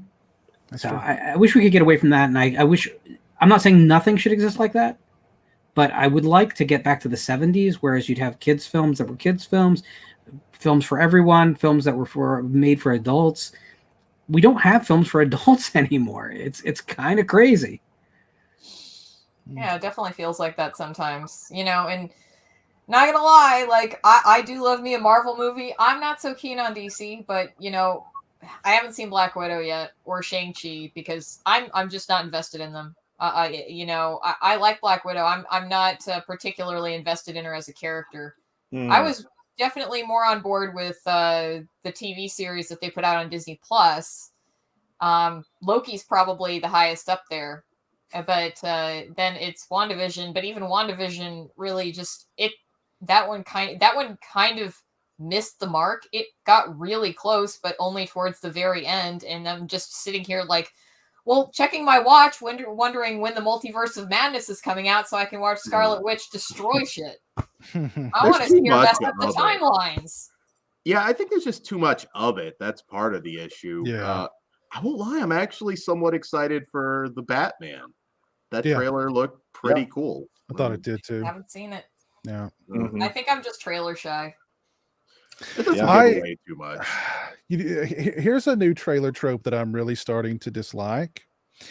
Is like they take a cool song and they slow it down, or they'll do like a really slow cover of it, like in the Batman trailer with Something in the Way. And then there was another trailer I saw recently where they were playing Resident Evil. No, it wasn't that one. I don't even remember what the song was, but I was just like, they did that with they have done that with a lot. Like I think they did that with Promising Young Woman, and they also did that with Us. They did a slowed down version of 5 on It, and I'm not too into this. I thought what they did with the Batman soundtrack or with the Batman trailer and Something in the Way was okay, but it's kind of like you're playing. Feels easy, right? Yeah. It's like, let's take a known song, let's slow it down, or like I like the why don't they just do the Doomer tracks where they take a song and they really slow it down and then put that on the soundtrack? That's what I want to hear. Like I want to hear "Don't Fear the Reaper" Doomer on every trailer. You know what I mean? I miss trailers. Like feeling like pieces of art unto themselves rather than just clips and a joke and then clips and some glib line at the end before the title slams up. Yeah. It feels really lazy these days, as I say, like an old man. Yeah, no, I agree. I agree. Yeah, I do think that the Batman trailer looked pretty good. I'm down for watching that. So yeah, let's talk about psychological orgasm movies. Come true? No pun intended. No. Let's see. I mean, I can go get some in the back room. You are like a I know you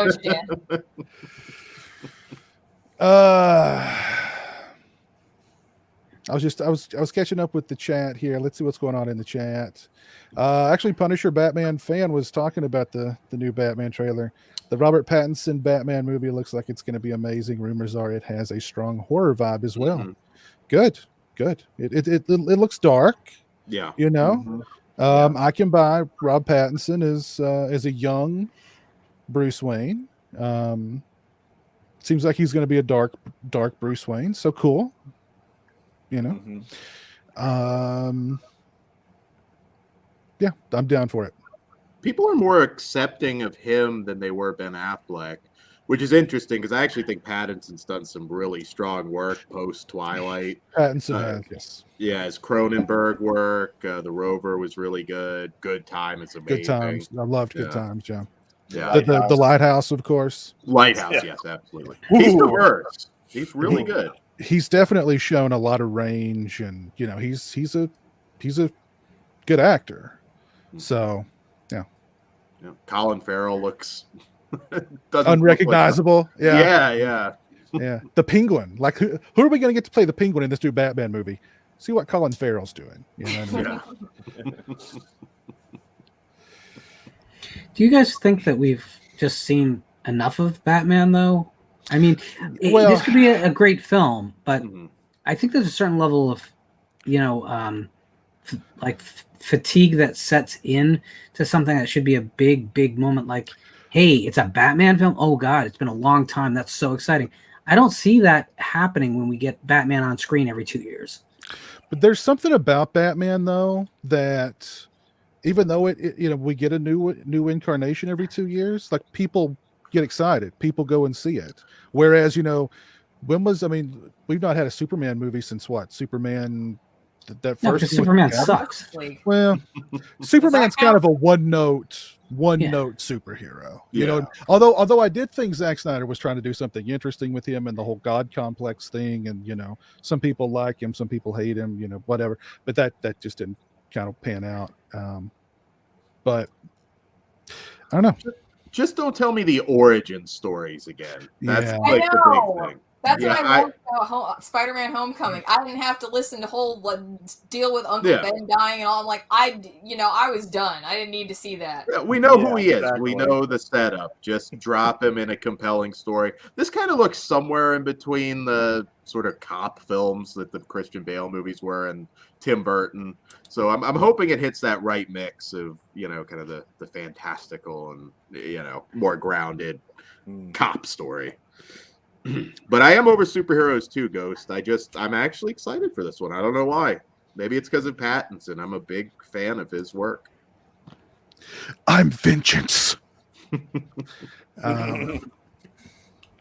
I wanna throw something out there before we move on.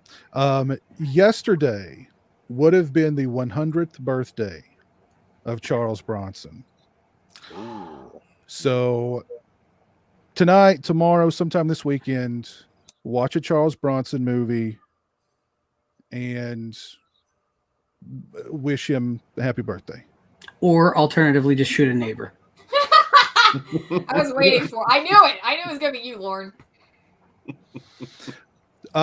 So I would recommend 10 to Midnight, any of the Death Wish movies, Mr. Majestic, Death Hunt with Lee Marvin. Kinjite Forbidden Subjects could not be made today. That is a really good one. Intense too. He doesn't have a huge part, but he's also in House of Wax with Vincent Price. Yeah, it's great. It's great seeing him in an early role like that. But yeah, I like Chuck. I'll definitely watch something with Chuck that weekend. Watch a Charles Bronson movie this weekend. Mm-hmm. Or they don't two make or him three. like Bronson anymore. They don't. There was somebody said something really funny about Bronson today on social media that I won't repeat or we'll get canceled. But they were like, I can't imagine Charles Bronson navigating his way through Hollywood today.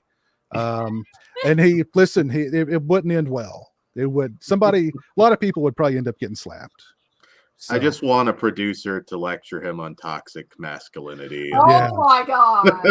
Yes. I would love it. Yeah. Oh goodness! I know. Let's see, Lauren. I know you've got a topic for us tonight. What have you got for us tonight?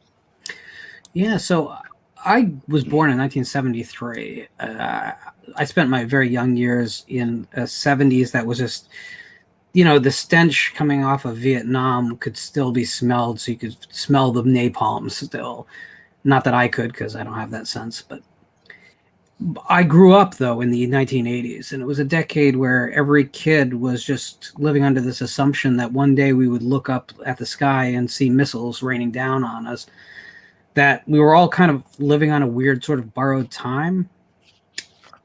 It was really the age of apocalypse.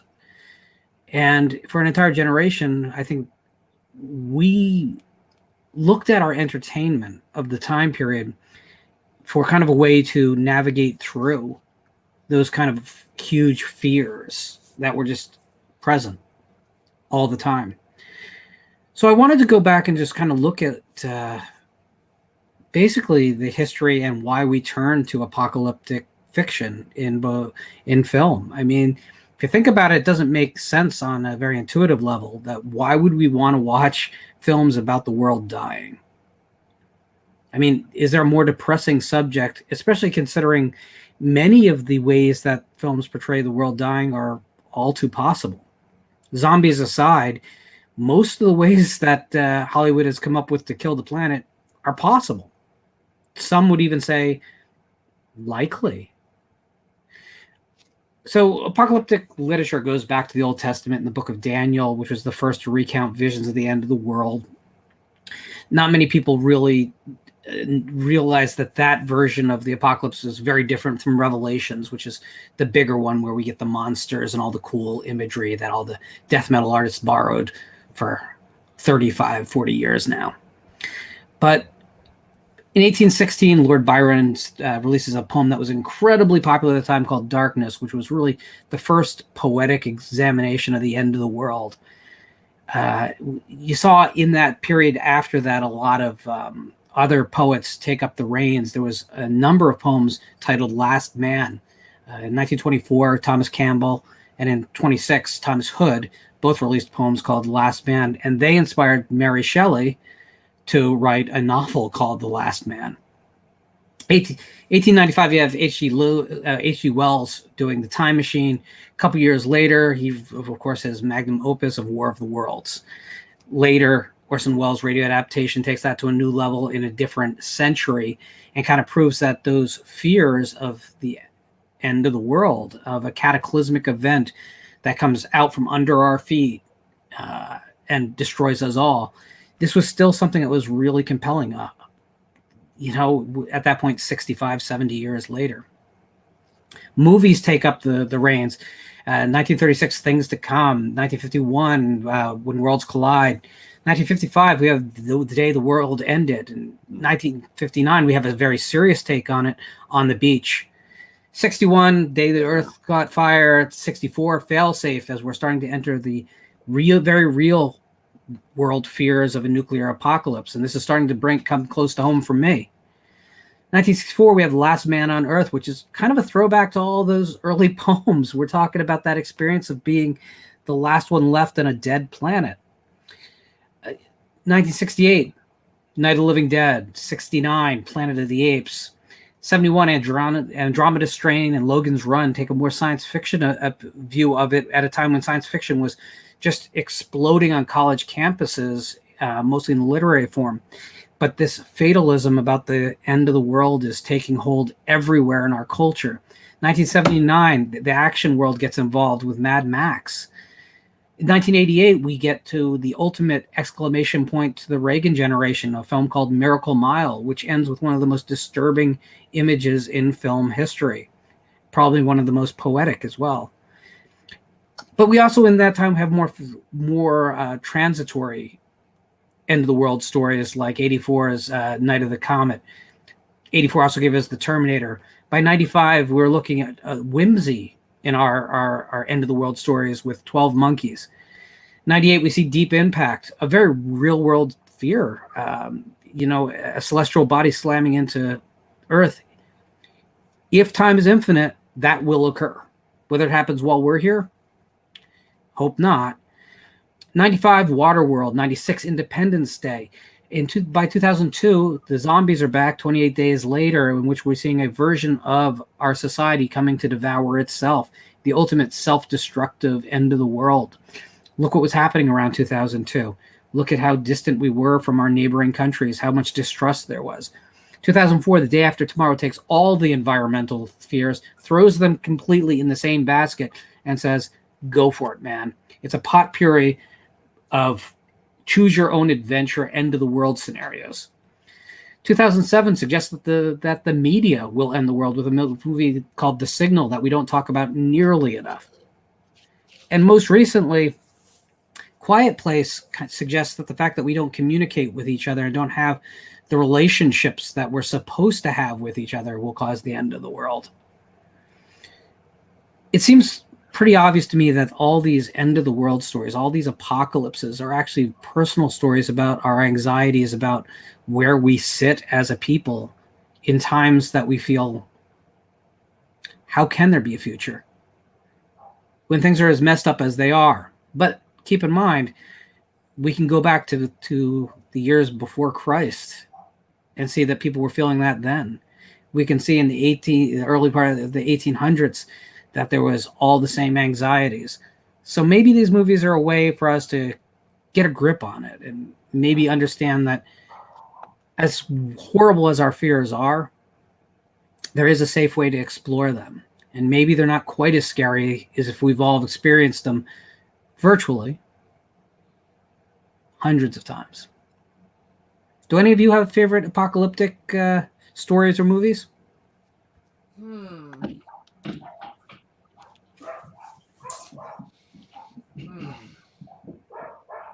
I'll take that as a no. I was gonna let them go. Kind of I was gonna say my brain right now. I was gonna say I love the We're just I Am not deep Legend. thinkers. I'm sorry, Lauren. Came to the wrong show. I love the I Am Legend novella or whatever you want to call it. Matheson. It's where it started. Matheson. Yeah, I love that. It's too bad. I mean, they've had so many different attempts to adapt that, and they never really got it right. He wrote it as a school project. What is that? Ah, signed. Oh, nice. Matheson is never far from me. I was always obsessed with that story. The whole Last Man on Earth concept to me. Maybe it was being like a introverted kid, but I actually always thought it would be cool. Like, what would it be like? Well, that's the Night of the Comet thing, right? Yeah. It's cool until it's not. Oh, sure. Yeah. Exactly. In reality, you would, just probably die pretty quick of loneliness. But I don't know. Just as a kid, I always imagined, like, what would it be like to walk through Times Square and there's nobody there? I guess the last couple of years we got a taste of that. But I will throw out one that never gets any love that I'm a huge fan of, and that is The Quiet Earth, which I love that movie so much. It was on Shudder at one point, but if you like that sort of Last Man on the Earth concept, go check that one out. It's a New Zealand film, and it's really quite amazing. And yeah, just as a kid, I don't know, I was always fascinated with end of the world apocalyptic stories, and it never upset me like I think it should. Maybe more so now, because the whole nuclear apocalypse, I mean, that's very possible. And another one you mentioned that doesn't get a lot, Armageddon got all the praise, but here Deep Impact, which was downbeat for a big Hollywood epic. Yeah, much better film. Because I saw that and I walked out and I was like, man, that wasn't fluff. They not a happy movie, which I thought was really neat, and I wasn't expecting that. But yeah, I guess I'll say Quiet Earth as far as something you've never seen. You mentioned On the Beach, which, of course, yeah, that's a great film too. But yeah, Quiet Earth would be my pick. The thing I always loved about I Am Legend isn't necessarily the apocalyptic aspects of it, but the fact that it was like, he was the last man on Earth, but there was like a new breed, a new race, and he was holding on to the old while they're the new. He was the monster. Yeah, he was the monster to the vampires because he was sneaking into their houses in the middle of the night and staking them while they're sleeping. Yeah. So they were telling their kids, "You better be good, or this guy's going to come in and drive a stake through your heart at night." Would it be great if eventually someone adapted that? Yeah, exactly. Yeah. But yeah, that was the thing that I really loved about that book or that novella, whatever you want to call it. That's the thing that really got to me. You know what? I also feel like these films actually have had a real world impact. It's not just a psychological comfort. I really feel that The Day After and Threads probably prevented nuclear war. Those two films so affected the societies that they, America and Britain proper, that they aired in, that I don't think that the escalation could go forever. I think those two films drove a stake through the idea that the 80s were inevitably going to end in the missiles that I was expecting when I looked to the sky. I mean, so I think that there's a real value to these end of the world apocalyptic films and novels. So I have something to posit. Sure. So as far as why these films resonate within us, You know, why they leave a deep impact upon us. No pun intended. Do you think it's because we, you know, for those of us who have had those experiences, you know, with those movies, is it because we feel like we have something to lose? Do you think that has to be part of it, just on a purely individual level? Sure. Yeah. Yeah. Absolutely. Yeah. And I think we forget what we have to lose until we experience these films read these novels, right? Yeah. So in the bustle of going to work every day and paying your bills and dealing with crazy family and, you know, friends that are not good friends and whatever you got going on, it's easy to forget how much of life we really do love. Yeah. And these movies kind of put a sharp point on it. Hey, wait a second. Let's take it away from you and see how you feel about it. Yeah. I remember in the early days of COVID when like you're going to the grocery store and the shelves are bare and people are walking out with, you know, shopping carts full of toilet paper.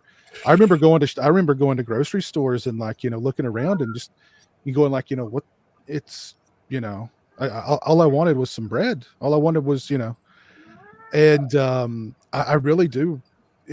There was one day in particular I just felt like, man, this might get really bad to the point where, you know, where we're going to be fighting over toilet paper in the streets and shooting each other. I literally went to the grocery store strapped. I went to the grocery store armed. I'm not joking. Yeah. I had a pretty strong reaction myself. I didn't bring a gun to the grocery store, but I did. I still remember that day when that was just becoming a thing and just that panic at being out, and you could see I was like, my God, I'm actually around to see it all end. Again, you're at that particular moment, you know, you're a little, you know, it's understandably dramatic because that is a hell of a thing to see. And it's funny because you mentioned day after. I was feeling so depressed at the beginning of the whole situation the last couple years, and we were like, yeah, let's try and make it funny. Let's do a comedy commentary of Day After. And I started that movie, granted a very different situation there than what we were going through, but I was like 15 minutes in and I'm like, guys, I don't think I can. I'm just not in the headspace to make this one funny. So yeah. But when was our last big disaster movie? Well, there's one coming out in January, right? About the moon collapsing into Earth or something. Yeah, I have not heard of that. Yeah, I forgot what that was called now, but yeah, the last one was Gerard Butler. It's an Emmerich film. Yeah, it's Emmerich. Big surprise. Emmerich is destroying the Earth again. I'm sorry, what was that last one with Gerard Butler?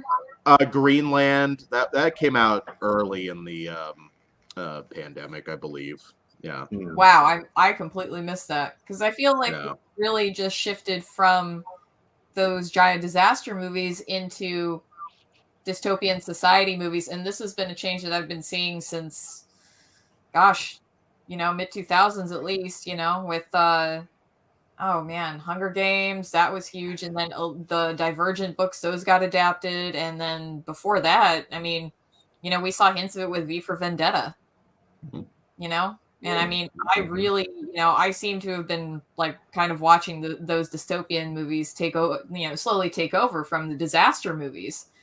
But I wonder, it's like, at this point, would a disaster movie, you know, have any sort of impact on us at all? Or are we at the point where we're all in this just general malaise, especially if you're constantly connected to the internet and you have information at your fingertips at all times, right? So it's like you're getting the bad news all the time if you're online. Oh yeah, because that's what gets your attention. It's not the good news; it's always the bad stuff.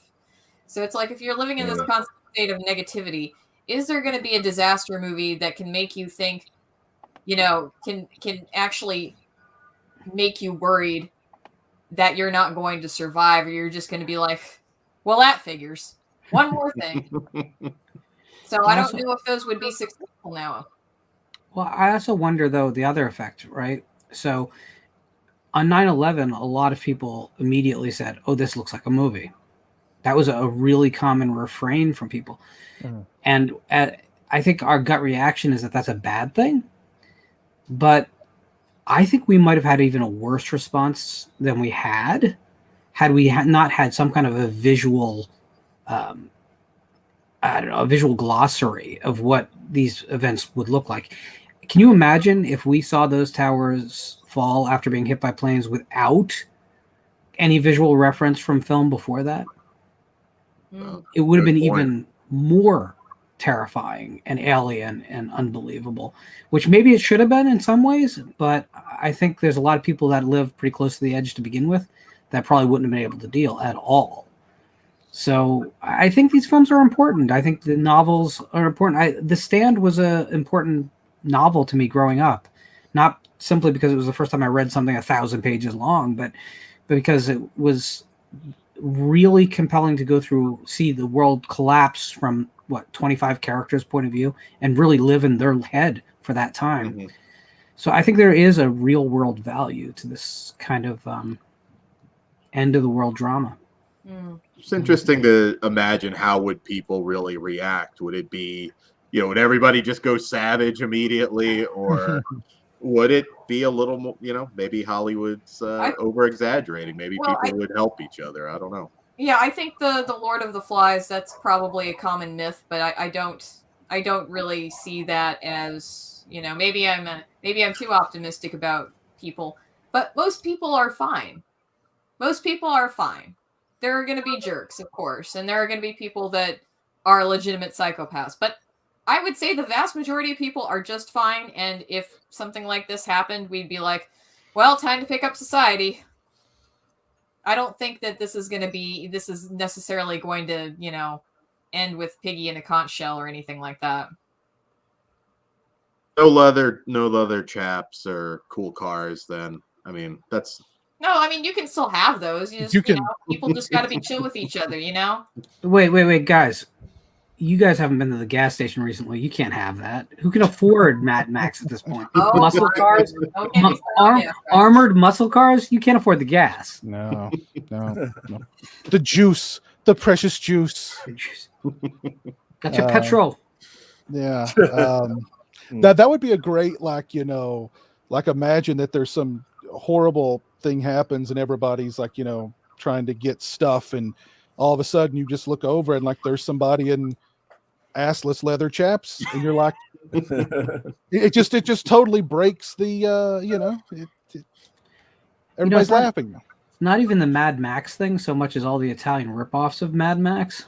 It's a lot. Oh, yeah. Imagine living in a shocking dark reality. Oh wow. No. Jesus Christ.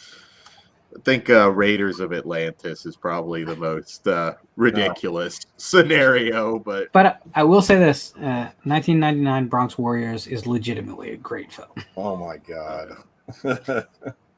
Look how many of those. If you can't have fun with that, you can't have fun with life.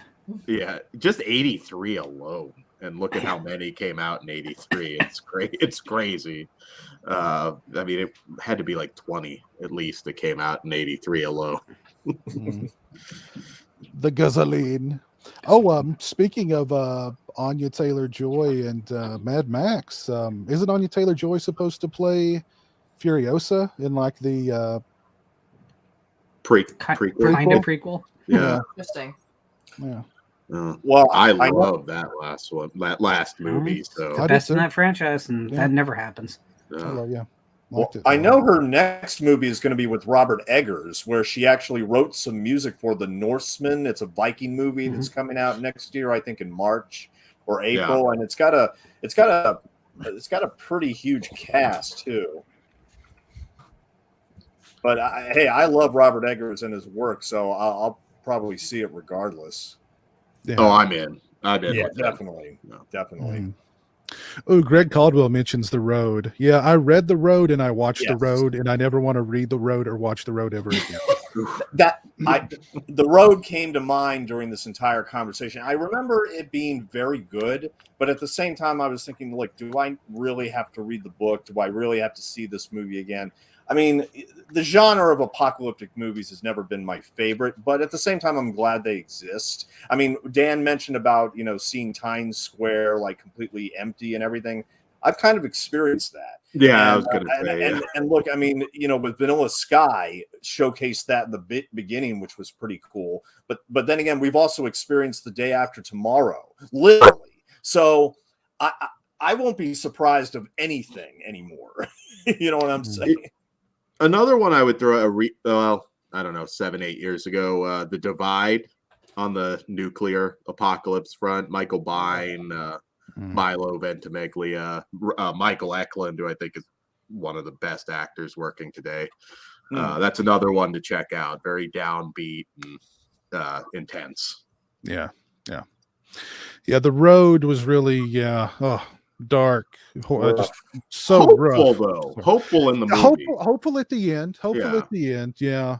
There's the part where Vigo's only got one bullet in the gun, and they're coming, and he's got the gun to his kid's head to spare him from being eaten by these people. And I'm just like, what am I watching? Why am I watching this?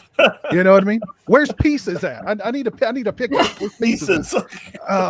So it's like, I can't do that. I can't handle that. Let's get away from this apocalyptic stuff. Yeah. Let's segue into something fun.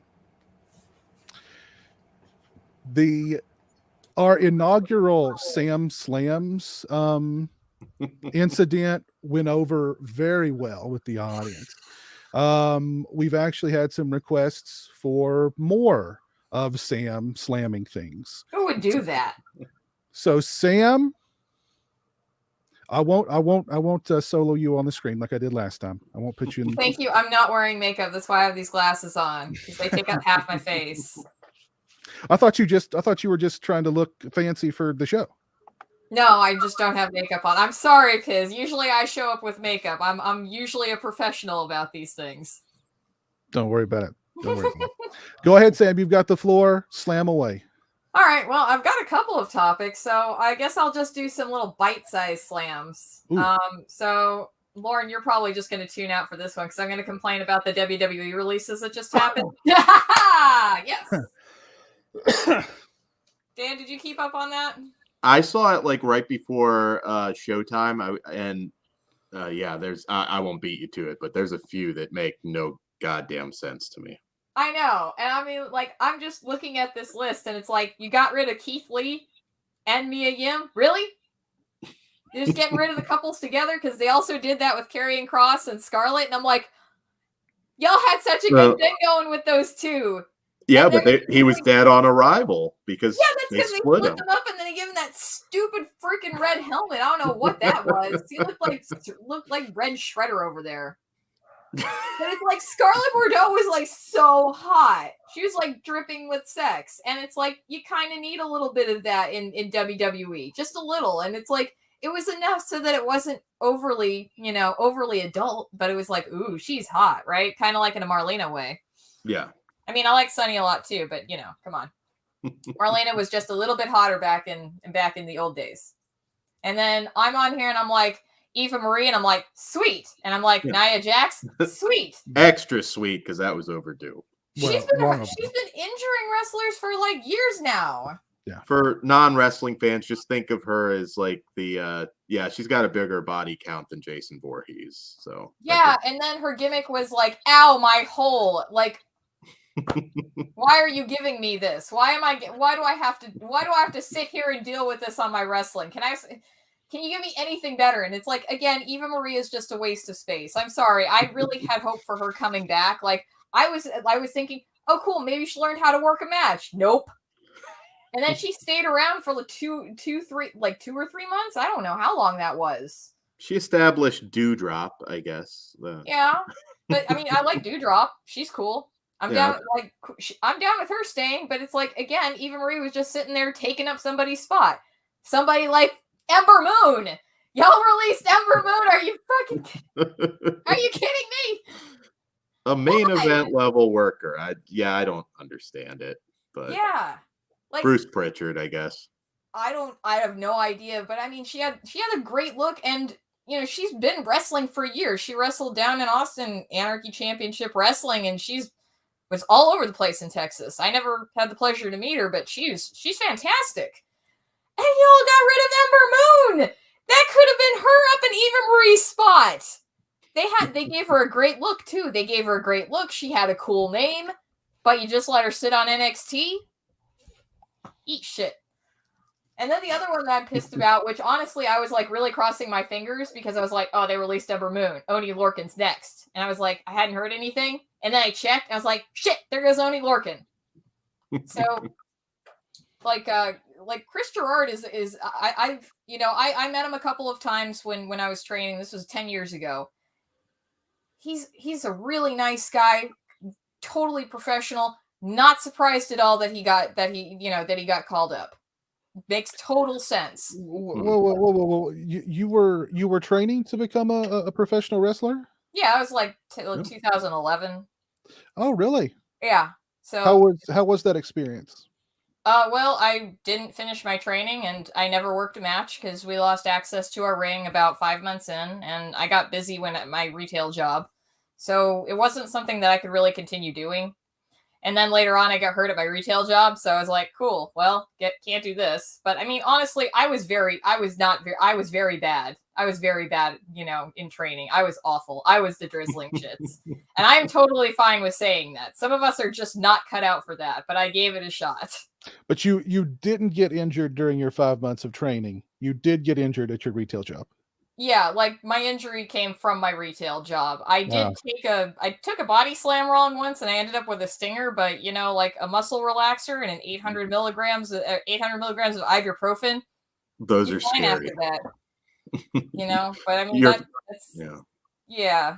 I co-managed a match once, and but like, I'm still friends with a couple of people, and that could have been your thing. You could have been like, I don't know, like the female Paul Heyman. I'm not gonna lie, like I would totally go back and be a manager, but that's not something that I would have time for. So that's just as well. Plus my ring awareness also sucks ass, so it's fine. I can just be a fan and appreciate everything. But I'm really bummed that Chris Gerard got let go, because it's like, man, they gave him the stupidest name, and he was still hanging in there. Very frustrating, but yeah, very professional guy. They're going to sell the company. I don't understand how Nia Jax kept her job this long. I've not watched wrestling. The Rock somehow. She's part of that family tree. I've not watched wrestling in years, but she was still, when I was watching, she was still around hurting people, breaking people's nose, breaking people's ribs. Yeah. Every match she was in, she hurt somebody really badly. And she's never got better. No. Yeah. No, and she still got on Total Divas. I never worked an official match either beyond backyard stuff, but there were things that she did that I'm just like, my God, I could go in there now and not do that to somebody. I mean, it was the way she dropped people. Tamina's got to go too, though, because she's hanging around for the same reason. Yeah, I mean, I think it was one of those things where it's, she got the championship run with Natty, and she doesn't need, that's it. She's been around long enough. I think Tamina might have gotten better than Nia Jax, though. So, I mean, those were pretty much, that was the steam that I had to blow off, because I just heard about those releases, just shortly before the show went on. I was like, are you kidding me? We need to bring Lauren on to commentate a match with you guys. I want him to do play-by-play. He's not listening to this at all. It's never going to happen. I just want Lauren I just want to see him call a match. I want to see Lauren call oh my God. a match from like an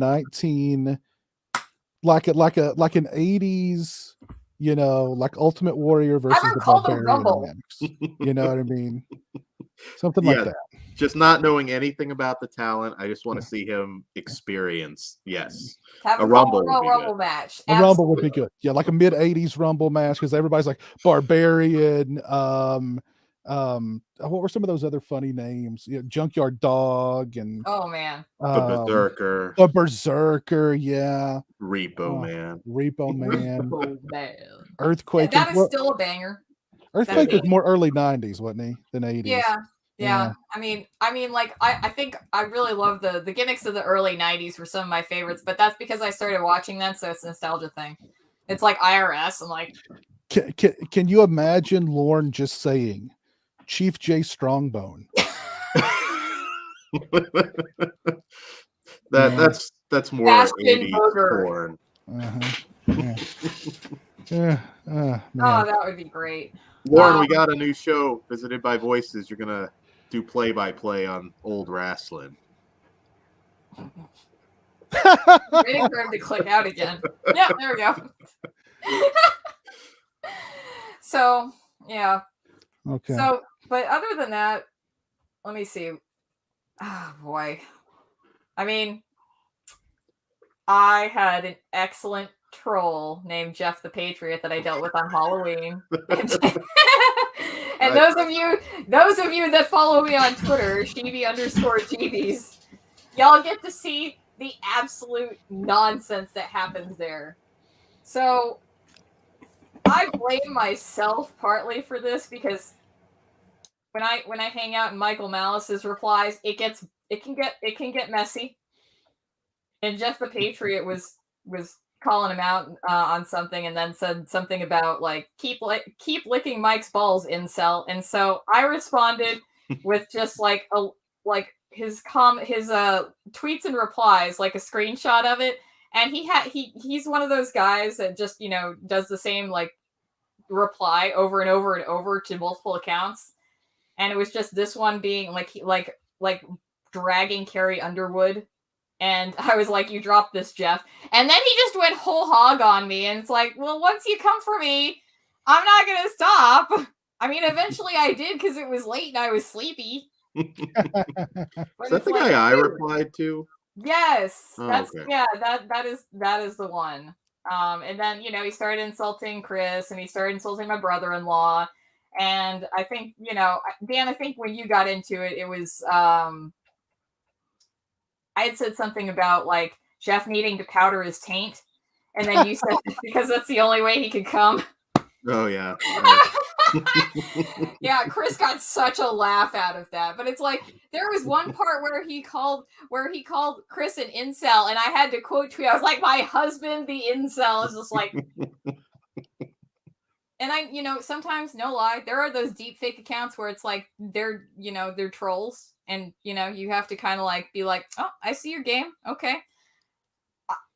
Those responses were too well tailored to me to just be like, trolling for the sake of trolling. Like he was out for blood. Like he sent me a DM that I didn't even notice until the next day because I don't have them on.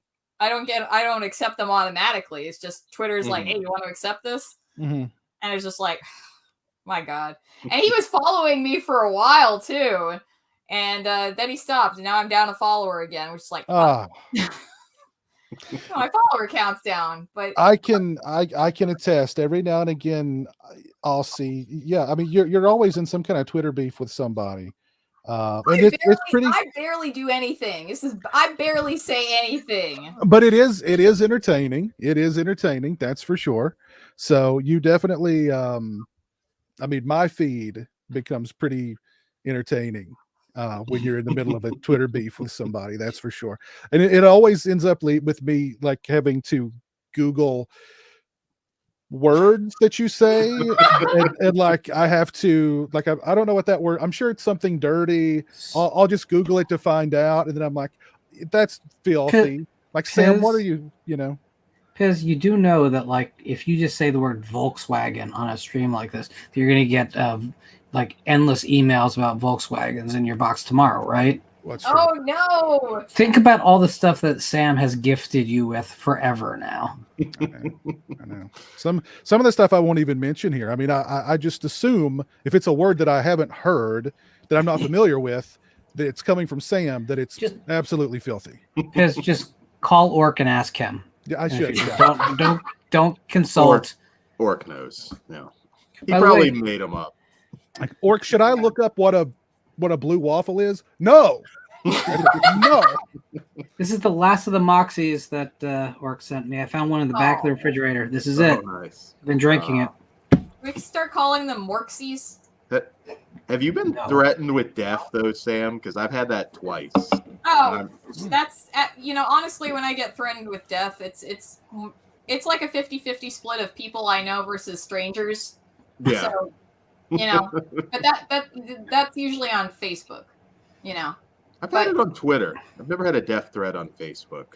I've had death threats on Facebook and threats of violence more often on Facebook. But again, mostly people I know and mostly bitches that need to sit the fuck down. So it's not from dudes. Most of the time it's from other women. Because I call them out for being lying bitches. Women be like that. Some of us got to stop them. But on that note, that's going to segue into my next rant. My last bite-sized rant of the evening. Which is I decided to get a jump on my seasonal horror viewing. And because I hate myself, I decided to go back and rewatch Black Christmas 2019 from Blumpkin House. Oh, Blumpkin House. I'm ruining your search results again, Piz. I'm so sorry. That movie is so egregiously offensive. What possessed you to not just watch it, rewatch it? Because I had watched it once and I was like, this is terrible. And that was before I started streaming with all you guys. And I was like, you know what? Maybe I'll do a review of this for my channel. Try and actually put out a video for once. Mm-hmm. It's so bad. Like, I was struggling. Okay, so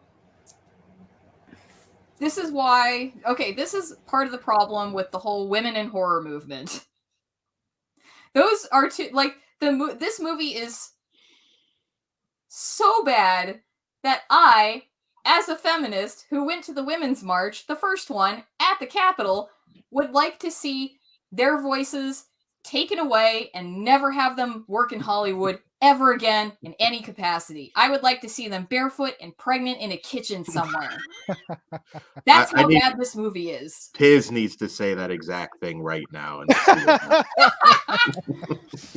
I promise I won't clip it out and put it everywhere, Piz, if you do. It will be put everywhere, I'm sure. It will be put everywhere, I'm sure. It's like, it's not... Besides the fact that it's so offensive to... Everybody in that movie is a caricature. And you know what? Maybe I'll try and watch it through the lens of this is just... Like, everything in the movie is being done ironically, but I don't even think it plays that way. No.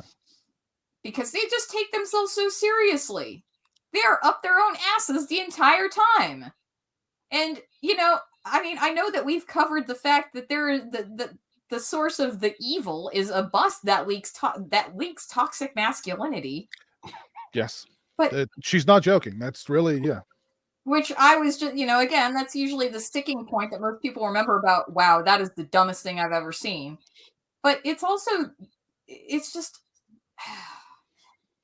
fact that there is a part at the very beginning that I had kind of just blipped out of my head, where one of the girls comes into our protagonist and she's like, I can't find my diva cup. And she's wearing a shirt that says something about she doesn't want to listen to your monologue.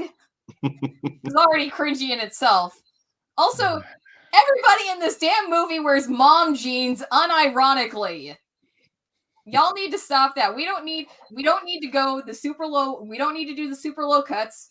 We don't need to do the ones that are past your belly button. We can just go somewhere in the middle. We can just wear regular pants. It's fine. My theory is that he did that film because he got in trouble for his comment on female directors for horror movies. I think Bloom.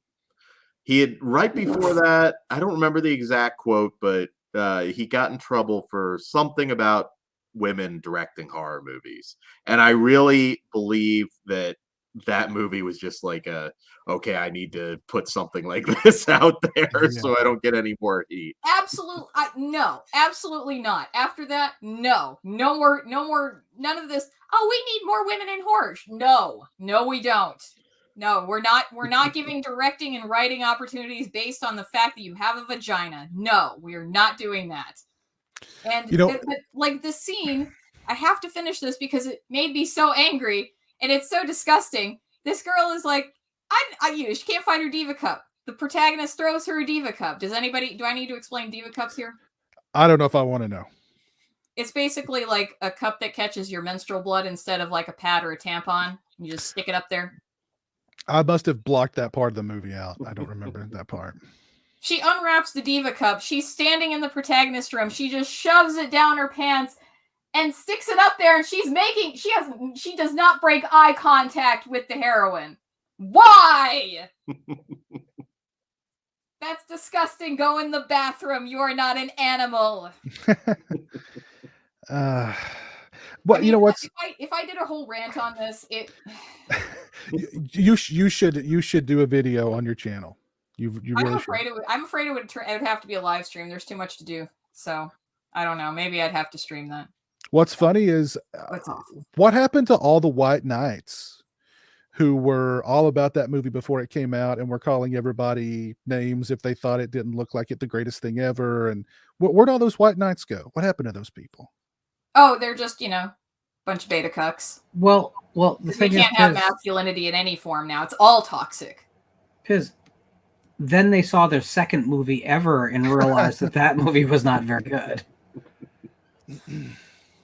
It's just why? Like and I don't like sitting through that movie in general since thank you, Punisher Batman fan. Appreciate it.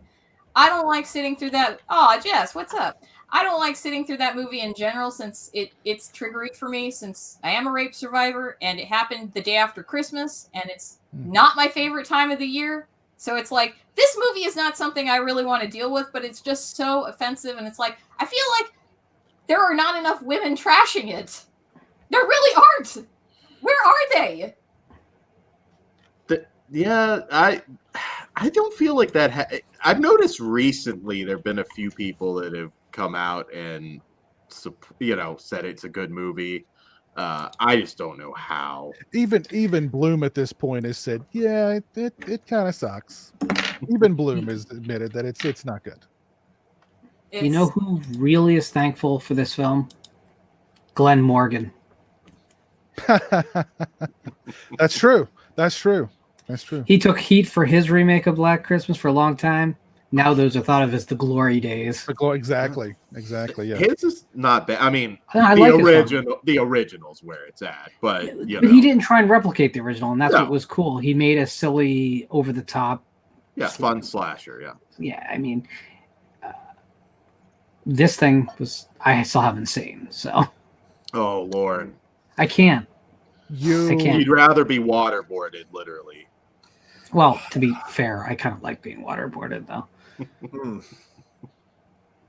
That's going to get isolated as audio for something. As long as there's the right amount of pleasant whispering that goes along with it. That's the only way he could come.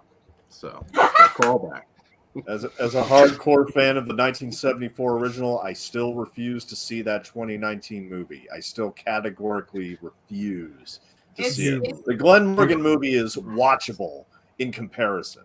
I mean, I didn't like the excessive backstory, but I liked certain aspects of that movie, especially the use of color and everything. Oh, yeah. But when I saw the trailer for that new one, I was like, no, this looks like the worst kind of its kind, which is the worst. Yeah, and there's a scene at the beginning which is just the dialogue itself is written terribly. I mean, I should just pick out the pieces of dialogue that are just make me go, you got paid to write this? They probably didn't get paid very much, though. It was Blumhouse. He didn't pay him very much. Yeah, but you still got a movie in the theater. And but you got paid for writing something. It's like they're exchanging Secret Santa gifts at the beginning, and one gal's already left, and her friend tells her on the phone, basically implying that you got her a vibrator because apparently her friend lost the other one. I'm like, how do you lose a vibrator? There's only so many places you take it, right? True. It's like, I don't know how you lose it. Whatever. But then she goes, now you'll never need a man. I'm just like, we really starting it off this early, huh? It's like 5 minutes in. I knew I shouldn't have taken paid for that. I knew I shouldn't have taken that thing to the bank with me. I probably left it right there on the counter. Damn it. It's awkward to have to ask for it back through the vacuum tube. Yeah. Can you just put it through the back? Yeah. Hopefully they turn it off before they send it back through the tube.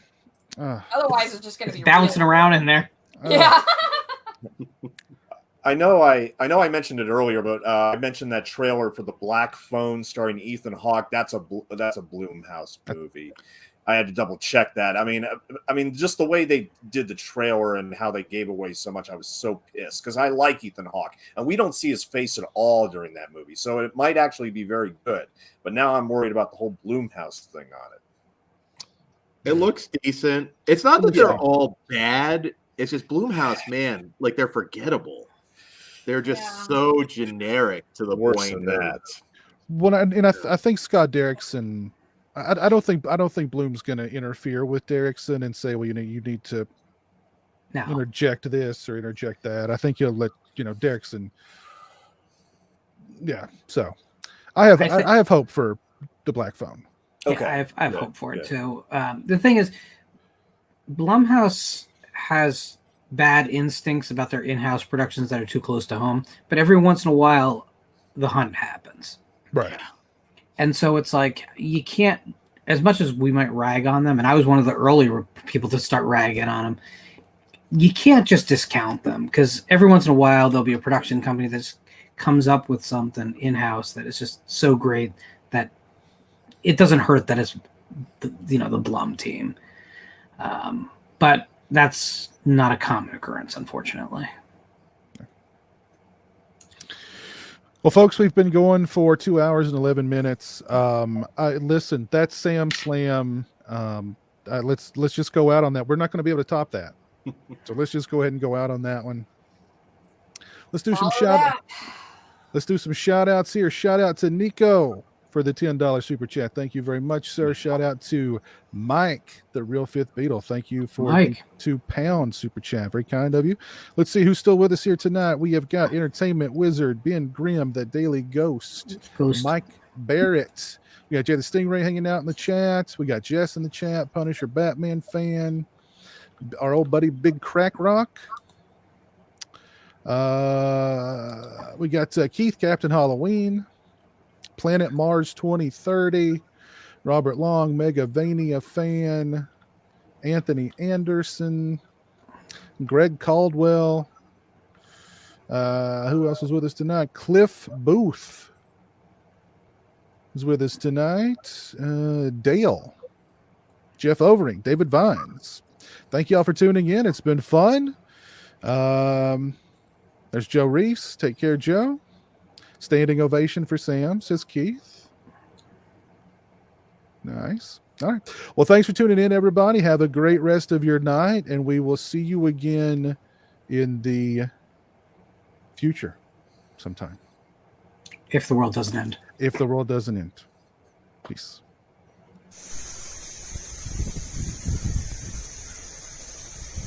Oh, and we are... That was the wrong outro. I apologize. That was amazing. This is the correct outro. Headphones off. Clean up your StreamYard, man. I definitely need to clean this damn thing up. All right. This is for real this time, I think. Hold on.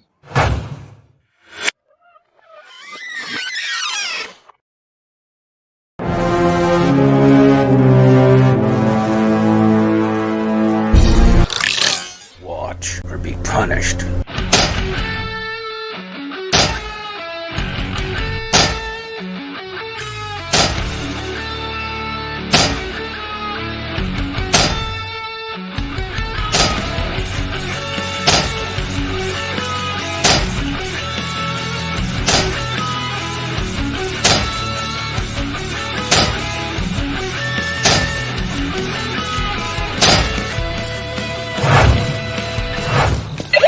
I was mild-mannered